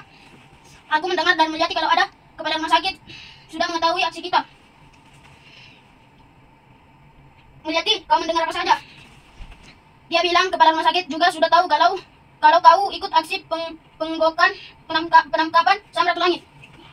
Ya Tuhan, kalau begitu sore nanti kita keluar dari sini. Tapi sebelum itu kita kemas obat-obatan dari makanan. Emi, kita gabung dengan laskar mana? Berarti kita ke Pologo Bangkeng ya. Gunung Ranaya, Pulau Bongkeng, Kabupaten Takalar. Juli 1946. Emi, sebentar lagi kita akan sampai. Kau baik-baik saja? Baik, ayo kita lanjutkan perjalanan kita. Ayo. Assalamualaikum, merdeka. Waalaikumsalam, merdeka. Abdullah, Emi, duduklah dan istirahat sejenak. Terima kasih Daeng. Ayo, silakan ungkapkan bagaimana strategi kita dalam menghadapi sekutu.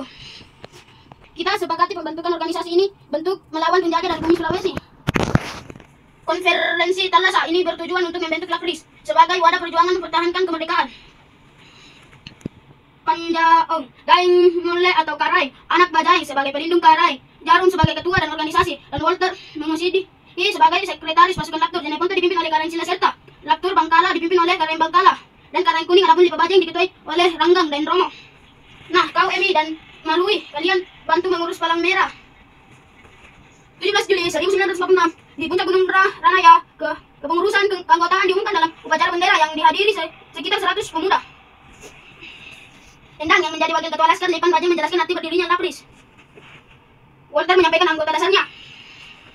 Mereka bergiliran menyemangati perjuangan mempertahankan kesatuan bangsa. Emi, ayo bicara kau ke depan. Merdeka, saya datang ke sini untuk menyerahkan tengahku bagi tanah air. Bahaya, sudah ada beberapa tentara sekutu yang akan menuju ke sini. Kita harus bergerak, kita harus kuasai senjata musuh. Kita bagi 3 titik, Panciro, Limbung, dan Mancong Bulung. Ayo kita bergerak, serbu. Ayo kita ambil senjata mereka. Kita membentuk Harimau Indonesia, Emi. Kau bantu pimpin Laskar Wanita dan Palang Merah. Siap, Walter.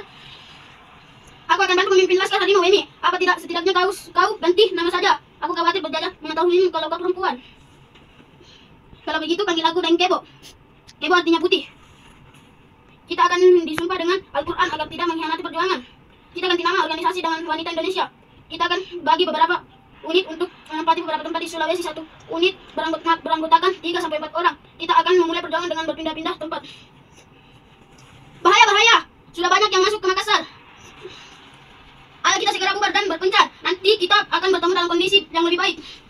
Siap. Saya sudah mendengar Belanda akan menambah anggota pasukannya untuk menyerbu Pulau Bangkokeng. Apa yang akan kita lakukan, Walter?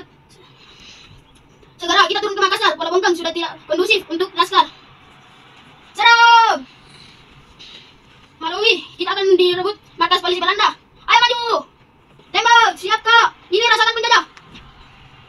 Walter, di mana kau? Ada berita genting. Pasukan ini banyak tentang sekutu di sekitar sini.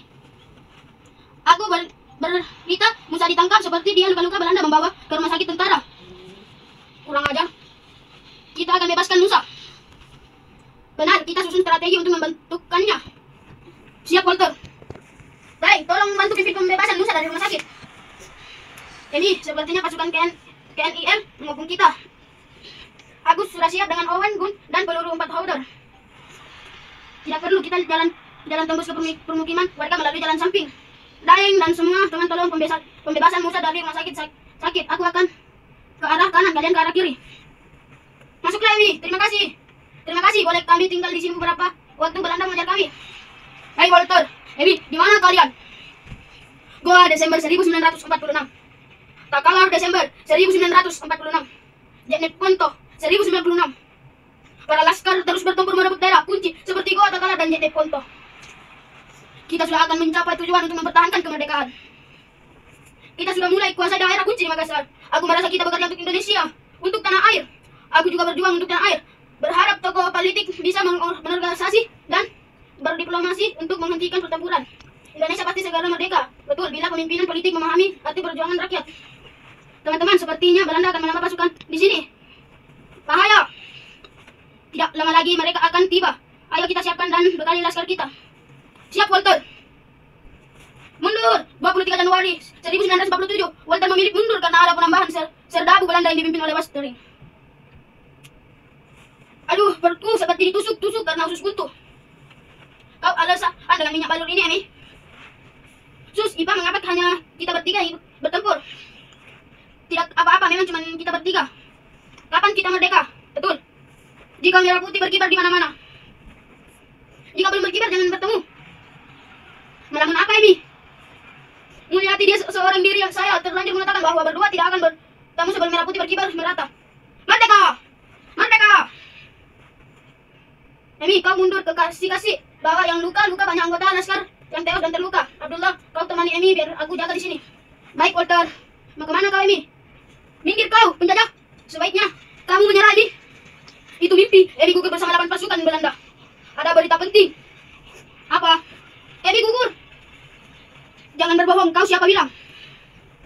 21 Januari 1947, Emi gugur ketika Sulawesi Selatan dikuasai tentara di bawah komando Pierre Westering ia membangkitkan semangat memaksa Belanda setuju membicarakan perang itu dalam konferensi maju Bundul pada 1949.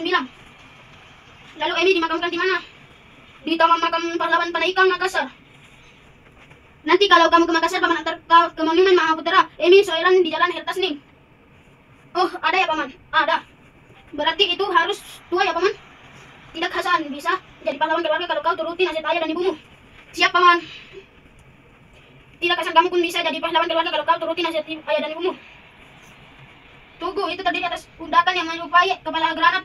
Tangan melambangkan senjata yang digunakan Emi. Ada 2 buah berbentuk lingkar, lalu sebuah lain berukuran lebih kecil pendek. Pada tugu itu ada lambang negara Republik Indonesia Garuda, dan bagian bawah terdapat sebuah bentuk granat. Ada tulisan perjuangan kami di Prasti. PR, ya PR dari guru paman. Wah, anak pintar, pas sekali ya paman ke rumahmu pas kamu ada PR. Itu namanya takdir. Baik paman, bisa saja kamu. Sekian dari yang saya bawakan cerita. Assalamualaikum warahmatullahi wabarakatuh. Nurin si anak adalah pelajaran Nusantara. Gawat, berhati-hatilah teman-teman. Ayah kencang sekali, aku tidak bisa terbang maju. Bertahanlah Nurin, hari ini akan segera berakhir. Ayah, Nurin, ayah, di mana aku? Kau sudah baru ternyata. Paman, ini siapa? Nama aku Carut, aku tinggal di sini. Apa yang membuatmu tersesat sampai ke sini, nak? Aku ikut kelompok ayahku untuk pindah ke daerah lain, paman. Tiba-tiba ada badai yang datang dan membuatku terpisah dari kelompok. Kasihan sekali kamu, nak. Oh iya, kenapa kalian berpindah tempat tinggal? Itu karena di hutan kami banyak pohon yang ditebang oleh manusia, paman. Benar sekali, nak. Dan sekarang sudah semakin sedikit. Baiklah, kebetulan besok aku akan menjelajah Nusantara. Kau bisa ikut dengan sambil mencari ragam. Benar, paman. Asik. Terima kasih, paman. Sekarang istirahatlah. Kita akan berangkat besok. Baik, paman. Kita mau kemana, paman? Itu tujuan pertama kita. Sebentar lagi kita sampai. Kita sudah sampai, Nurin. Ini bangunan apa, paman? Ini rumah adat suku Batak di Sumatera Utara. Dalam bahasa Batak, rumah bolong itu berarti rumah besar. Rumah ini memang terlihat besar, paman. Betul karena rumah ini cukup untuk tempat tinggal bagi keluarga besar. Oh, begitu ya? Baiklah, Nurin. Apa kamu melihat keluarga di sini? Tidak, paman. Aku tidak melihatnya. Baiklah, ayo kita berangkat ke tempat berikutnya. Semoga keluargamu ada di sana. Tujuan selanjutnya ada di sana. Nah, kita sudah sampai. Ini rumah gadang rumah adat suku Minang di Sumatera Barat. Wah, ini bangunan apa, paman? Lihat, Nurin. Bentuknya adatnya sangat unik. Kira-kira berbentuk seperti apa ya? Seperti tanduk kerbau, paman. Benar sekali kamu sangat pintar. Selain itu, rumah gadang ini juga tahan gempa, Nurin. Wah, luar biasa, paman. Pembuat rumah ini sangat cerdas ya. Begitulah. Oh iya, apakah kamu melihat keluargamu? Masih belum, paman. Tidak apa-apa, Nurin. Ayo kita ke tempat selanjutnya. Biar kita selanjutnya ada di sana. Kita sudah sampai. Ini rumah Jeplo, ada di Jawa Tengah. Rumah Jeplo ini kelihatan nyaman untuk ditinggali ya, paman. Benar, Nurin. Hampir seluruh bagian rumah ini dibuat kayu jati. Sepertinya keluargamu tidak ada di sini, paman. Baik, jangan patah semangat. Ayo kita mencari tempat lain. Kita akan tiba di Yogyakarta. Nurin, bersiaplah. Ini mirip seperti rumah Jeplo, paman. Memang mirip bangunan ini. Namanya Bangsa Kecono. Fungsi berbeda dengan rumah Jeplo. Bedanya apa, paman? Bangsa Kecono ini tinggal khusus untuk Sultan Yogyakarta, Nurin. Seperti istana raja ya, paman. Benar sekali. Mereka itu siapa, paman? Mereka itu adalah abdi dalam semacam pasukan pengawal Sultan Yogyakarta. Wah, keren sekali, paman. Nah, sekarang apa kamu siap menuju ke tempat berikutnya? Siap, paman. Tujuan kita selanjutnya Pulau Bali. Ini candi bentar, semacam pintu gerbang air masuk. Jadi ini semacam kompleks rumah adat Bali ya, paman. Benar sekali, Nurin. Kamu memang pintar. Kamu pasti sudah lelah. Kita istirahat di sini aja. Kita lanjutkan pencarian keluarga besok. Baik, paman. Keesokan harinya, di sanalah tujuan kita berikutnya, Nurin. Ini rumah panjang, rumah adat suku Dayak di Kalimantan Barat. Rumah ini panjang sekali sesuai dengan namanya. Benar, Nurin. Rumah ini sampai 180 meter. Wow, berarti memuat orang ya, paman. Benar, rumah ini bisa memuat banyak keluarga. Nah, ayo ke tempat selanjutnya. Kita hampir sampai, Nurin. Ini rumah Betang, rumah adat suku Dayak di Kalimantan Tengah. Lihatlah, Nurin, rumah Betang sengaja dibuat lebih tinggi. Tujuan agar penghuni rumah terhindar dari bahaya seperti hewan buas. Penghuni rumah juga bisa terhindar dari banjir. Benar, Nurin. Sekarang ayo kita pergi ke tempat selanjutnya. Kita akan tiba di Gorontalo. Ini rumah Bilokupa, rumah adat dari Gorontalo. Arti Bilokupa itu apa paman? Dalam bahasa daerah Gorontalo, Bilokupa itu arti mufakat. Oleh sebab itu, rumah ini berfungsi sebagai tempat musyawarah. Sekarang ayo kita pergi ke tempat selanjutnya. Sekarang kita ke Tanah Toraja di Sulawesi Selatan. Kita sudah berada di tongkonan rumah adat Tanah Toraja. Sekarang lihatlah, bentuknya atapnya sangat unik. Benar paman, mirip perahu. Ada lagi yang unik dari adat Nurin. Lihatlah, ada banyak tanduk kerbau ini. Ini apa paman? Ini sebagai penanda status si pemilik. Semakin banyak tanduk kerbau, berarti semakin terpandang status sosial si pemilik rumah. Kamu masih melihat belakang Nurin? Belum paman, aku belum melihat mereka. Jangan bersedih, aku akan terus membantu mencari keluargamu. Baik paman, terima kasih atas kebaikan paman. Sekarang kita ke kepulauan Maluku. Bangunan ini bernama rumah Bayi Leo, rumah adat Maluku. Lihat bangunan ini tidak memiliki dinding. Nah, mengapa tidak memiliki dinding paman? Ini menandakan bahwa orang Maluku terbuka terhadap hal baru tanpa meninggalkannya nilai adat. Selain itu, rumah ini juga dijadikan sebagai tempat musyawarah. Begitu ya paman. Sekarang ayo kita ke tempat selanjutnya. Rumah adat yang kita lihat cuma berbahan kayu ya paman. Benar Nurin, kayu yang berasal dari pepohonan menunjukkan bahwa dari dulu kita butuh hutan. Oleh sebab itu, kita harus menjaga hutan untuk masa depan kita. Aku setuju paman. Sekarang kita kemana? Itu dia tujuan kita Nurin. Kita sudah berada di rumah Honai, rumah adat Papua. Wah, unik sekali bentuk rumah Honai ini paman. Benar Nurin, apalagi bentuk atapnya yang terbuat dari jerami. Akan tetapi rumah ini tidak ada jendela. Karena di daerah Papua dingin, rumah ini harus bisa menyimpan panas di dalamnya. Makanya jendela tidak dibuat. Oh begitu, ya keren sekali. Nurin, ayah, tidak apa ya, ada paman Calut yang sudah menolongku. Terima kasih karena kau telah menolong aku. Sama-sama Tuhan, senang bisa membantu. Terima kasih dan sampai lagi paman Calut. Otak dan kapal pinisi. Sekarang sudah libur sekolah. Apa yang biasa aku lakukan ya? Adam, apa kamu di dalam? Ya ayah, ada apa? Kamu sedang apa nak? Aku sedang bingung ayah. Apa yang membuatmu bingung Adam? Aku bingung harus melakukan apa saat libur sekolah begini. Bosan. Oh, jadi begitu. Ayah punya ide untuk itu. Bagaimana kalau kamu ikut ayah bikin kapal di dekat pantai? Betulkah ayah? Aku bisa melihat proses pembuatan kapal di sana kan? Benar, dan selain itu kamu akan melihat dan belajar banyak hal di sana. Oke. Anjing! Ayah, aku ingin bertanya. Ya, mau bertanya apa nak?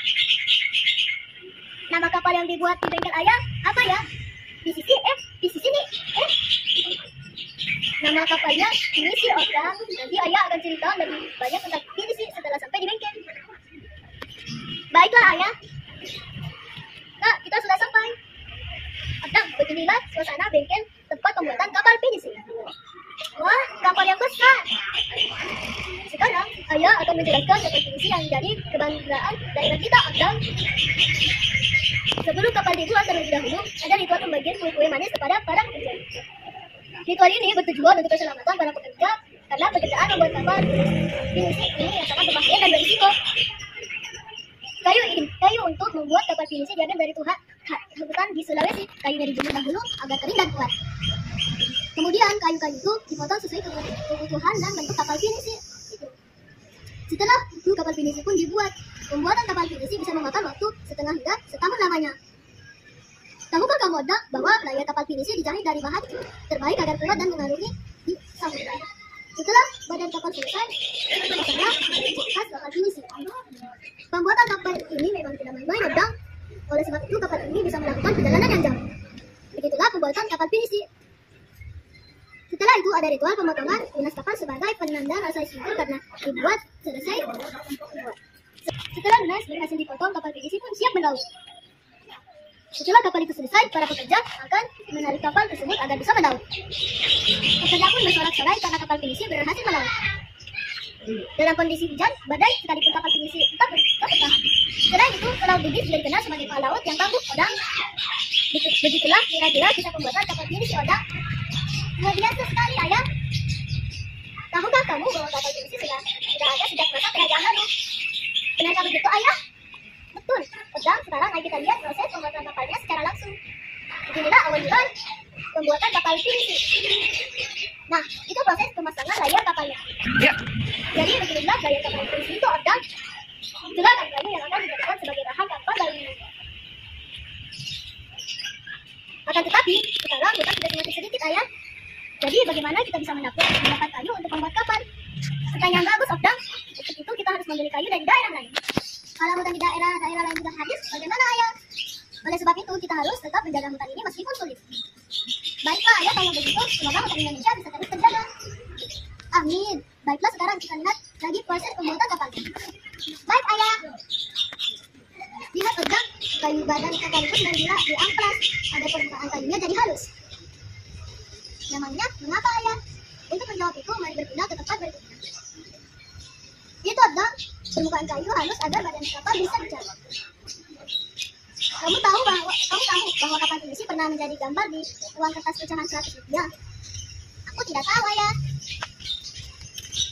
Betul, kamu mungkin belum lahir pada saat itu. Akan tetapi, ayah masih menyimpan uang pecahan 100 rupiah tersebut. Nah, ini dia, kan? Wah, ingat, ayah, uang ini sudah lama sekali. Ayah, aku ingin menanyakan sesuatu. Apa yang ingin kamu tanyakan, nak? Betul, layar kapal pinisi ini sangat khas, ya, ayah. Dengan banyak layar seperti ini saja, sudah tahu kalau di kapal pinisi. Kamu cerdas sekali, Odang. Ayah akan menjelaskan layar kapal pinisi itu. Lihat, Odang, layar kapal terdiri atas 3 layar di depan dan 4 di belakang. Jumlahnya 7.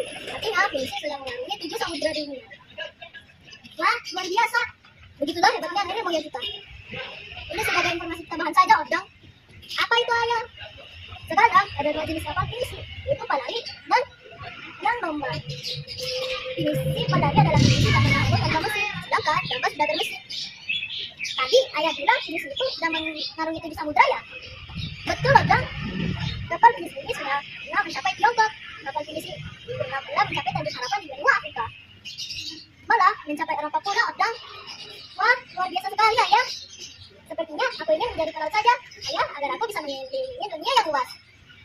Amin. Apapun cita-citamu, selama itu baik, ayah akan ayah dukung. Sekarang, ayo kita pulang, nak. Baik, ayah. Jadi kami selesai. Rumah Malon, Bapak, Ibu, aku, dan Anita hampir tanpa pertanggungan yantar. Ini bangun. Aku telah bermimpi bermain bersama teman-teman. Anita, Bapak mau ke toilet. Kamu itu? Nggak itu, Pak. Oke deh. Mbak, kita akan mendarat hampir sampai ke ruang yantar. Tiba-tiba aku dan ingat bahwa Bapakku tidak suka kami minta berhenti di toilet menolak. Ikut. Akhirnya ikut. Kan? Tadi diajak banyak bermurut. Mbak, kita akan sampai mana? Setelah ke toilet dan membeli minum dan makan ringan di toko yang ada di MPD pun, kami kembali ke toilet. Nah, kita telah masuk ke kotak yantar. Mbak, ini gimana? Kotak yantar. Apa iya? Kayaknya jalan ini tambah dengan jalan kita tadi. Tidak mau. Saya tanya, halo Pak, jalan ini boleh kita lewati? Oh yang benar. Nanti kita melihat pemeran Dani. Wah, tapi dia melihat kita baru melewati tidak pernah pelajaran kali kemana. Tidak percaya sama Allah. Wah, kita melihat apa ya? Wah, kita melihat ya. Nah, Bapak kita rani lah ya. Kalau seperti ini banyak Bapak tidak kali. Kenapa Bapak bilang kita tanya ya? Iya, kali tempat tidak percaya sama Allah. Kita lihat apa ya? Tanya Mama tanya deh. Mas, seperti ikan itu ya? Ikan mana nih? Itu sampai. Itu adalah motor kotak yantar yang nantinya melakukan royong demi mulia. Siapa ini? Itu kan? Sama kalian ini tidak pernah katanya. Itu kan yantar kemudian masyarakatnya merupakan seperti bangun. Karena itu motornya pakai makan bangun. Lalu Bapak dan Mama melanjutkan pembicaraan. Oke. Kami melanjutkan perjalanan ke arah kotak rapat. Tetapi di perkiraan Bapak belok ke kanan. Bapak tidak bisa belok, kita nggak ke dalam rumah. Kita kan mau ke rumah, bukan ke dalam rumah lalu melalui jalan ini. Oh iya, ternyata pilihan kami adalah untuk melindungi semua komplek pengantar dan masyarakat teman-teman namanya rumah Malon.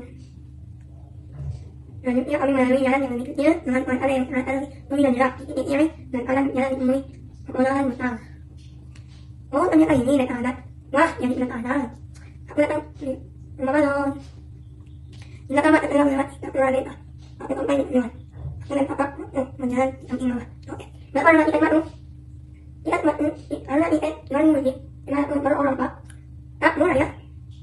Adalah rumah balon ini adalah rumah pada peninggalan bersejarah pada jual murni. Teman-teman, kalian kita wilayah untuk kita sendiri dan sampai kalian tidak mengenal wilayah sendiri dan malah lebih menyukai wilayah yang lain. Sampai balon dalam bangunan artinya besar. Jadi rumah balon rumah yang besar. Menjelaskan nama saya ini saya akan membantu bapak dan ibu dari kompleks kita raya. Dan tentang bapak dan ibu untuk memasuki kompleks kita akan melewati itu satu perempatan terowongan. Mari ikuti saya bapak dan ibu. Pada teman dahulu rumah balon di sini tempat tinggal kita raya. Panjang terowongan ini dari kurang 2 meter sekitar 2 meter. Ininya iuran itu adalah iuran hal di Bandung. Di bawah batang tersebut ditempelkan terus. Saya terang ya ini takut tidak apa-apa jangan takut. Ini batang itu merupakan pengenalan raya. Kami melihat yang pertama dengan nama lain itu. Kamu tadi namanya Barim. Ini maksudnya nama rumah pada. Oh, terus untuk apa lagi pak? Tempat tidur anak-anak muda kamu pertanyaan. Nah, yang banyak ini untuk apa? Nah, yang banyak ini untuk banyak keluar. Untuk melapati orang yang keluar waktu. Oh, orang itu yang datang akan terjadi pada umumnya. Orang itu ini sendiri adalah niatan kita ada yang dibuat dari tinggi daripada permukaan tanah di area dan tapi ini berarti itu lambat. Nah, semua ini terletak di depan rumah balon dan bertingkat 2. Bangunan kalian akan bangunan ini mempunyai sebagai tempat tidur para pengguna. Balon ini mempunyai balai-balai tinggal yang tak akan tempat pemanggilan. Ini adalah bangunan bagi anak laki-laki yang telah menginjak usia remaja pada remaja diinginkan tinggal di rumah lagi. Kalian bawa mempunyai balai anak muda. Wah, kalau terlalu tempat tidurnya beda ya. Baik teman, itu enggak nanti kembali kendaraan raya dan pengamalnya. Keren, tapi itu ada kuda. Maka dari itu lihatlah di bawahnya ada alam yang digunakan kembali kandang hewan seperti ayam, kambing, kerbau. Setelah itu kami menjalan dan menemukan 2 bangunan. Kedua bangunan itu di tempat tangan. Lalu rumah ini kembali ke tangan raja. Mungkin adalah kembali tempat raja berbincang-bincang dengan keluarga atau pengamalnya pada waktu tenang. Lepas bangunan ini, maka malam dan letak di samping kalian rumah kalian. Teman merupakan tempat bagi putri raja Bandung atau Raja Kita. Anak lahir pada Taman Bandung atau Andeng Bandung Belum dan Raja Kita. Setelah itu kami melihat bangunan yang dinamakan Dokung. Dokung ini artinya dengan itu di anak muda dan pandang. Dokung itu adalah alat yang dibuat rumah sebagai tempat menumuk kali. Di sini terdapat 2 dokung. Semua alat dari kayu yang mempunyai sebagai tempat menumuk kali.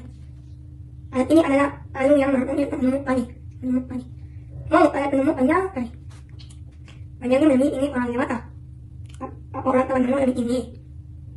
Dari kita sekarang ya, tetap dipotong ya. Kayu itu ada penyebatan kayu yang terpotong. Bangunan ini terpisah dari bangunan lainnya. Letaknya ada di sebelah kanan terowongan dan tempatnya lebih tinggi dari bangunan lain. Bangunan ini juga yang menjemah. Pada itu letaknya bangunan ini ada. Bangunan ini adalah rumah adat yang diunik. Saat dia temukan rakyat atau keturunan. Karena itu letaknya bangunan ini ada jauh dari bangunan lainnya. Di kompleks antara rakyat rumah ini terdapat pemakaman raja yang mengiringkan di kerajaan rumah. Ayo kita lihat pemakaman raja. Dengan ya kompleksnya. Pak, dan Wat ini menuju membuat balai makam mendiang raja yang tidak dikenal. Tapi raja memerintah di kerajaan rumah. Kalian ini adalah tuan mengulang raja rumah yang tidak tempat tinggal. Jadi makam raja yang ditinggalkan pada raja sebelumnya. Kalau kita menuju ke ruang malam ini adalah bangunan utama dalam kompleks ini. Rumah malam ini juga dapat tempat tinggal raja. Wah, hebat ya. Rumah malam berbentuk bangunan dengan panjang 29,44 meter, lebar 7 meter dan tinggi 5 meter. Kandidat memiliki rumah ini tidak memiliki jendela tapi memiliki jeruji kayu di bagian ini. Ya, fungsinya adalah untuk memperhatikan udara dan melihat keluar. Rumah malam ini dibangun tanpa menggunakan paku dari nantinya rumah malam dengan menggunakan petak dan tali pilihan yang sangat kuat. Kita membangun rumah malam memiliki kolong yang tinggi dan luas. Hebat jadi, malam ini membangun tanpa menggunakan paku dari loh. Pak, ini apa? Kolong ini biasanya dilakukan sebagai kandang hewan seperti ayam, kambing, dan kerbau. Oh, hebat ya, nenek moyang kita bisa membuat bangunan yang bertahan ratusan tahun tanpa paku. Ya, ini jadi Ayo, ikut aku. Oh ya, anak-anak. Rumah ini menerima nanya. Dan tidak tinggal masyarakat Maimun. Anak-anak yang menyemula nanya anak-anak merat menyemula rumah. Ini rumah apa ya? Rumah nanya depan tempat loko. Diperlukan nanya raja dalam ruang dalam. Diperlukan bagi istri dan anak-anak raja. Oh, tempat ini untuk acara korban, jadi ini adalah tempat raja berbincang atau dengan tamu atau panglima ya. Berbeda hanya dengan rumah ini digunakan oleh raja untuk berbincang dengan panglima, pengmalang atau para tamu. Pada tanduk ini, berapa jumlah tanduk rumah dapat diketahui murah raja yang memerintah. Ini adalah ruangan berdiri muat tiang dengan pada biarkan dan jumlah tanduk rumah. Tiang termuat berfungsi sebagai penjaga rumah. Sepertinya umur alat putih ini sudah cukup tua ya. Apa tadi rumahnya yang dibuat dari sini daripada ajan lain yang berfungsi sebagai tempat tidur istri dan anak raja. Dalam ruangan belakang rumah malam, di ruangan ini adalah raja yang pernah memerintah. Ini adalah dalam dan raja yang pernah memerintah. Ini raja ini, raja yang memerintah tidak tahu berapa. Raja-raja yang memerintah pernah memerintah pada periode 924 sampai 947. Di dalam ruangan ini terdapat ketibat raja. Ini adalah peti raja. Dalam yang ini berapa kita? Dia orang raja meninggal dunia, tetapi yang bisa mengatakan asalnya kerajaan. Diharapkan raja tidak dimakamkan. Namun bilakah kehidupan peti sampai ada raja yang mengatas kerajaan. Jadi jangan takut, ya itu kan raja yang paling namun. Jadi Yakob dalam berkeliling di pantai tanah perutku mulai menjadikan lalu yang sangat kuat. Melayu, ia mah anak lima, ia benar. Pak, kami permisi menang dan ajarkan kebaikan Bapak yang benar. Kembali mengelilingi penting raja permai. Kami tantang tak. Tahu tak Pak? Dan kaki tidak pernah berkunjung di rumah malam ini. Sebenarnya lagi deh, mengatakan menjadi tanah. Kami Ma, apa artinya Ma? Permisi kaki. Mama keluar anak saja. Memangnya Pak minta mendengar. Namun tidak apa-apa, tak tahu itu tanda benarnya.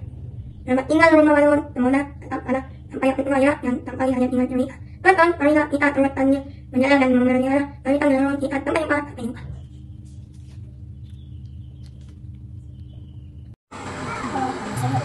Ini tujuan saya dan semua temanku sudah belajar mendengar dan bersahabat dengan laut. Bila lebih terkadang saya mengikuti bapak pergi laut hingga perbatasan Australia. Kampung di kampung Plus terdapat di Teluk York. Kau pasti tahu Teluk York. Teluk itu wilayah perairan hampir ke daratan. Teluk York tidak berdampingan. Teluk York itu berdampingan dengan Teluk Humboldt, tetapi dipisahkan dengan Tanjung Kasuari.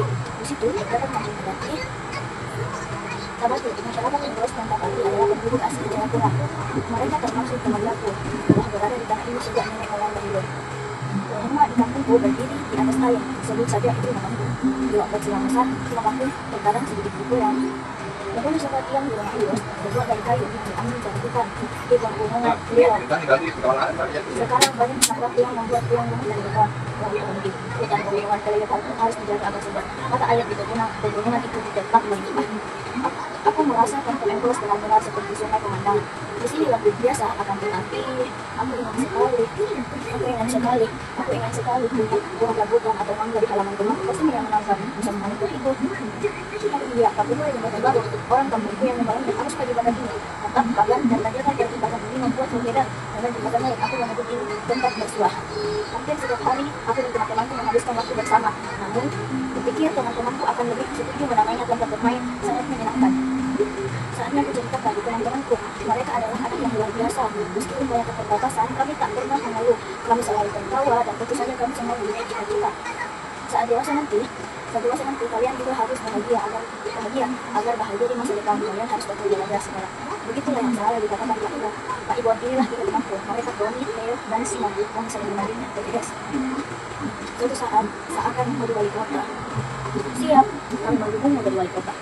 Memang aku dan apa? Tentu saja wali kota punya pekerjaan.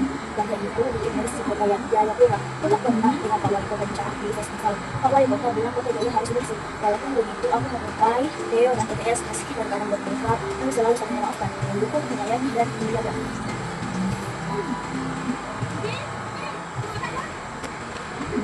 Ini Dorcas. Dia bercerita dengan pelukis. Dia menjelang mengerti temanku mengajak kalian. Rasanya tempat lengket. Yang pun seru. Mary, kau rasa ini? Coba kau punya tahu tangan dalam kaleng. Tidak mau, sini bikin dengan kau punya tangan.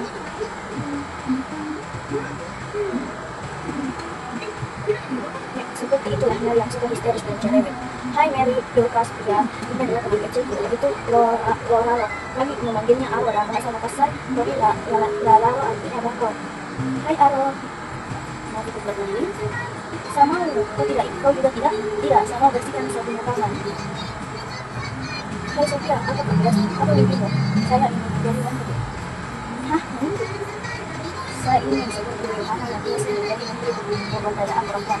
Sofia sangat suka membaca buku, berharap dia pengetahuan luas. Meskipun di kampung kami tidak ada sekolah, tapi semuanya punya cita-cita. Akan tetapi ada satu temanku yang masih misterius dan belum menceritakan cita-citaku padaku. Cita-citanya dan dia adalah Jesse. Aku terlihat saat sedang berjalan di pantai bersama Jesse. Pias, kau berani masuk kapal itu? Pias, kau berani masuk kapal itu? Dia punya mesin sudah rusak. Pias, kau bayangkan kita nelayan jauh dengan kapal itu, kau mau makan? Aku bilang, itu kapal barang yang terseret ketika gelombang besar tahun 2014. Bagiku, kapal kandas itu tampak misterius. Pias, kok kamu tidak bicara? Sofia mau kemana-mana. Saya bilang barang Pias bukan kapal itu tidak layak sentuhan. Seakan temukan pulau yang bersih sekali, tidak ada sampah satu juga. Lanjutnya, kau ingin tiba di mana? Macam Theo, saya jangan bikin dari pulau bersih. Kau lihat daratan itu. Kau tidak mulai di sebelah utara. Kau pikir itukah tersembunyi di atas laut? Lihat sekeliling. Kenapa kalau kita ke sini? Dan Abel pula di sebelah barat kan orang yang sana. Kita di sini. Mereka tempat tinggi. Kita di daerah rendah. Semua kotoran orang di kota sana akan mengalir ke kita. Jadi selama ini kita main mandi dengan air kotor. Beberapa hari kemudian, ketika masih ketemu Anastasia di kampung Magaku. Aduh, gampang, kau beruntung Pias. Kau pergi ke sekolah mesti berani, menghabiskan ke sekolah perawatan kita sehari. Kalau air surut sehari dalam waktu mereka lewat air. Kau sudah tenang pagi sebelum minum panas, kasih obat bagi kau saja membuat sekali. Pias, kau lihat satunya kaki, saya lewat di air gatal. Satunya kaki gatal, karena lewat dan kita suami. Panas, mungkin kenapa? Kau harus ke puskesmas, periksa gatal. Kalian ke puskesmas, nah, sama naik oleh-oleh. Keesokan harinya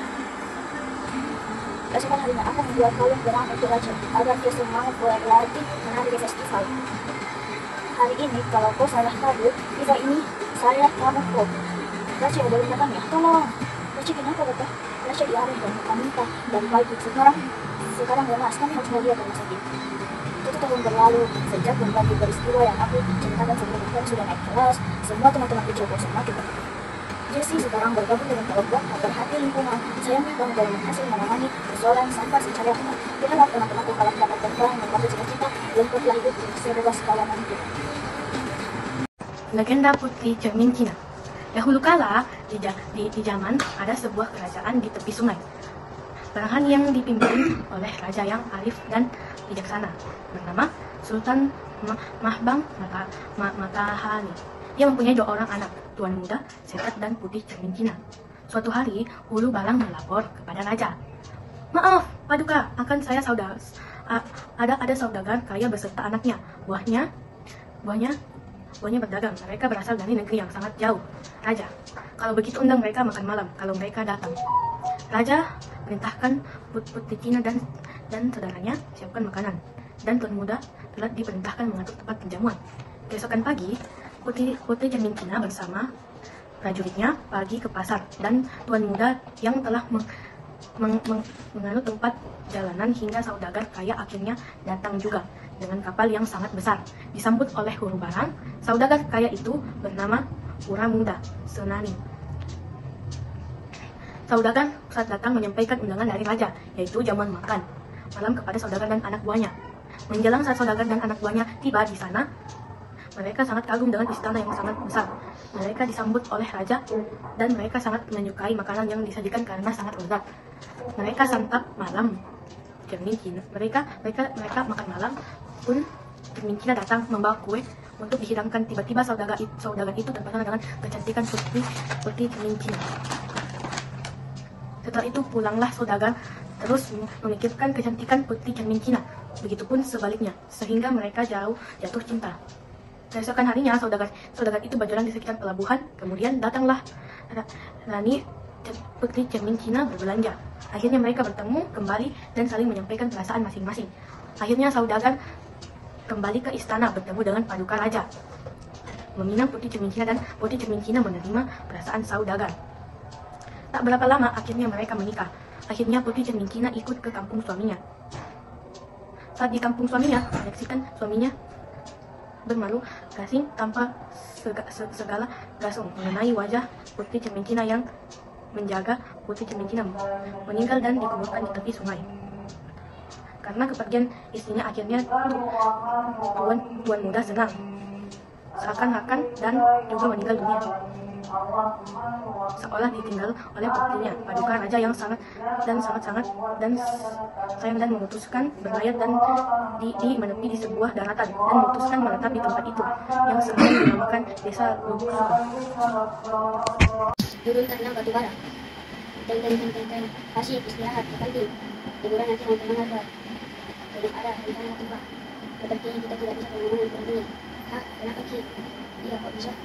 Tadi Bu Elvira kasih pengumuman di kelasku, kata beliau akan ada vakansi sejarah untuk anak kelas 7 pada bulan ini. Vakansi sejarah apa itu? Vakansi itu kan artinya liburan nanti, liburan yang bersejarah atau liburan ke tempat sejarah. Ya, teng. Beberapa minggu kemudian, alhamdulillah ujian telah selesai. Habis ini liburan. Ada apa tuh? Pengumuman. Murid kelas 7 diharapkan mengikuti vakansi sejarah dan sawah luto dan bukit tinggi pada bulan ini. Untuk pendaftaran silahkan hubungi Elvira. Aduh, bukit tinggi dan biasa. Pelanggaran lagi yang pada wali. Apa yang dilihat di sawah luto ya? Sawah luto. Hari vakansi pun tiba. Cuaca yang cerah sepertinya perjalanan ini akan menyenangkan. Kita akan melewati kota semen pada itu lihat. Asyik. Jadi sekarang kata ayah daripada pakai sentuh di Asia loh. Ya, ada tim sepak bolanya juga. Bangun sudah sampai nih. Kita akan kemana ya? Anak-anak, tempat vakansi sejarah pertama kita adalah Museum Lubang Mbah Suwo. Anak-anak kalian membuat kelompok yang masing-masing 3 orang. Aku satu kelompok denganmu ya, ada aku juga. Ini gambar apa ya? Wah, gambarnya banyak sekali. Mana lubang yang dimaksud ya? Mungkin setelah ini tenang saja. Kelompok di mana ada? Iya Pak, Bapak siapa? Saya dari sini penantu kalian. Saya akan mendampingi kalian mensyukuri lubang Mbah Suwo. Ini gelap ya, lubang. Hahaha, jangan takut, kan ada saya yang menemani. Tapi sebelum itu ayo kita berlentang dahulu. Ayo silakan pilih perlengkapan kalian. Ada sepatu bot dan pelindung kepala. Ini untuk keamanan kalian karena di lubang jalannya licin. Anak selamat datang di lubang Suwo. Lubang ini adalah lubang pertama yang digali untuk tambang batu bara. Penggaliannya dimulai tahun 1898 dulu. Orang Belanda memaksa para tahanan untuk bekerja di tambang ini. Bagi tahanan itu dirantai agar tidak kabur atau dilawan. Mereka dulu disebut orang-orang rantai. Ayo turun dan hati-hati mereka. Nah, dasar terowongan kita tinggal berjalan lurus. Kenapa ini dinamakan lubang Mbah Suwo, Pak? Dulu ada mandor yang bernama Slerono. Dia mengawasi pekerja tambang dan komun. Dialah yang kemudian memimpin para lelangan terhadap Belanda. Oh, karena itulah lubang ini diberi nama berdasarkan namanya, yaitu lubang Mbah Suwo. Sebenarnya masih banyak cabang dari terowongan ini, namun yang aman untuk dikunjungi baru yang sepanjang 80 meter ini. Agar tetap bisa bernapas di lubang tambang itu, pihak museum mengalirkan oksigen melalui pipa besar.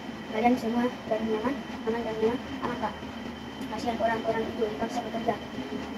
Narapidana yang dipaksa bekerja di tambang ini berasal dari berbagai daerah. Ada yang dari Padang, ada yang dari Jakarta. Mereka adalah bekerja pertama di tambang ini.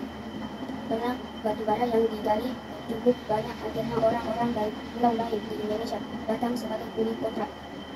Belasan ribu kontrak, ada orang Jawa, Bugis, Batak, Nangka, Minangkabau, dan Nias. Semua datang ke sawah Minto mengadu nasib menjadi kuli kontrak, termasuk pakai saya. Orang mana saya itu Pak? Pak, berarti Bapak aslinya orang Jawa ya? Bapak yang orang Jawa kecil.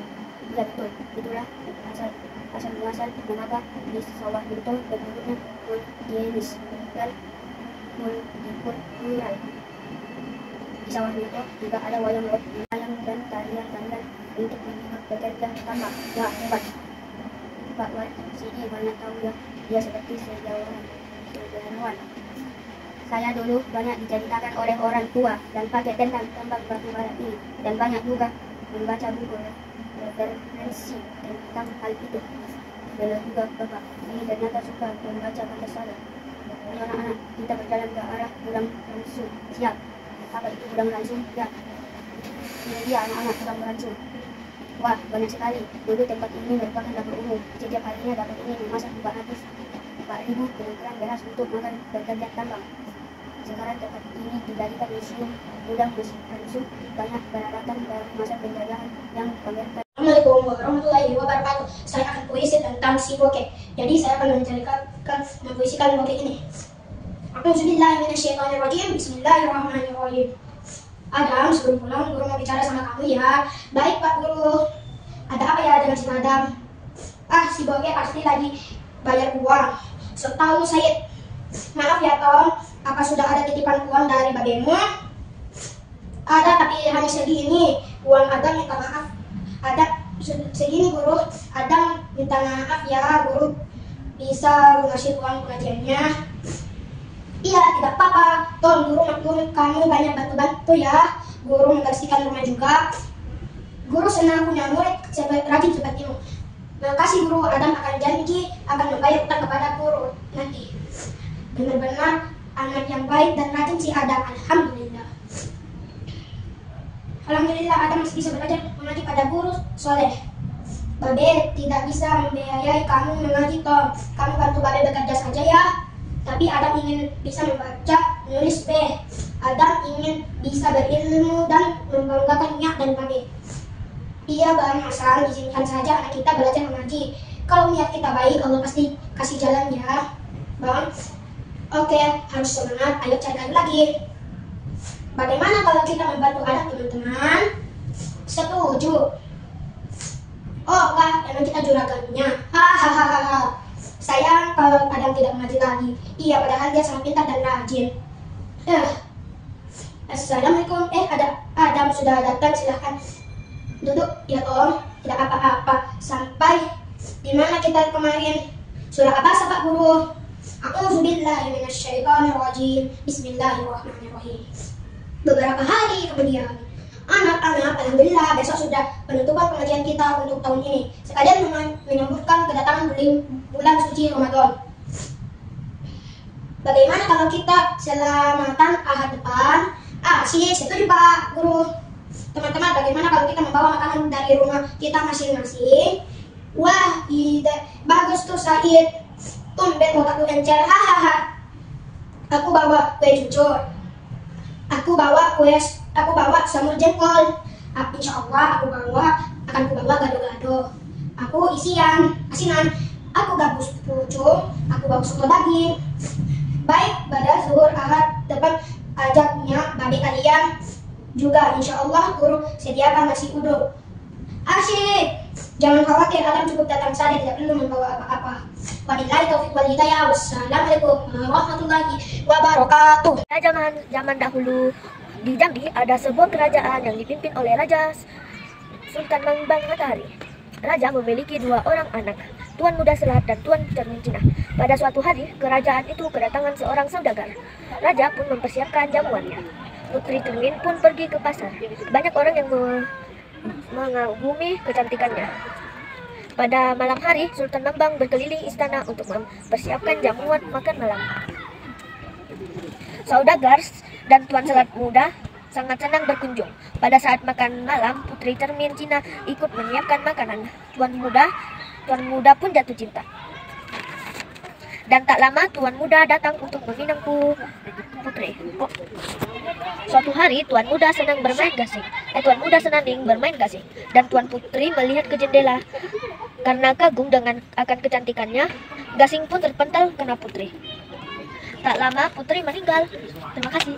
Akhirnya Tuan Muda Senaning pergi bersama anak buahnya.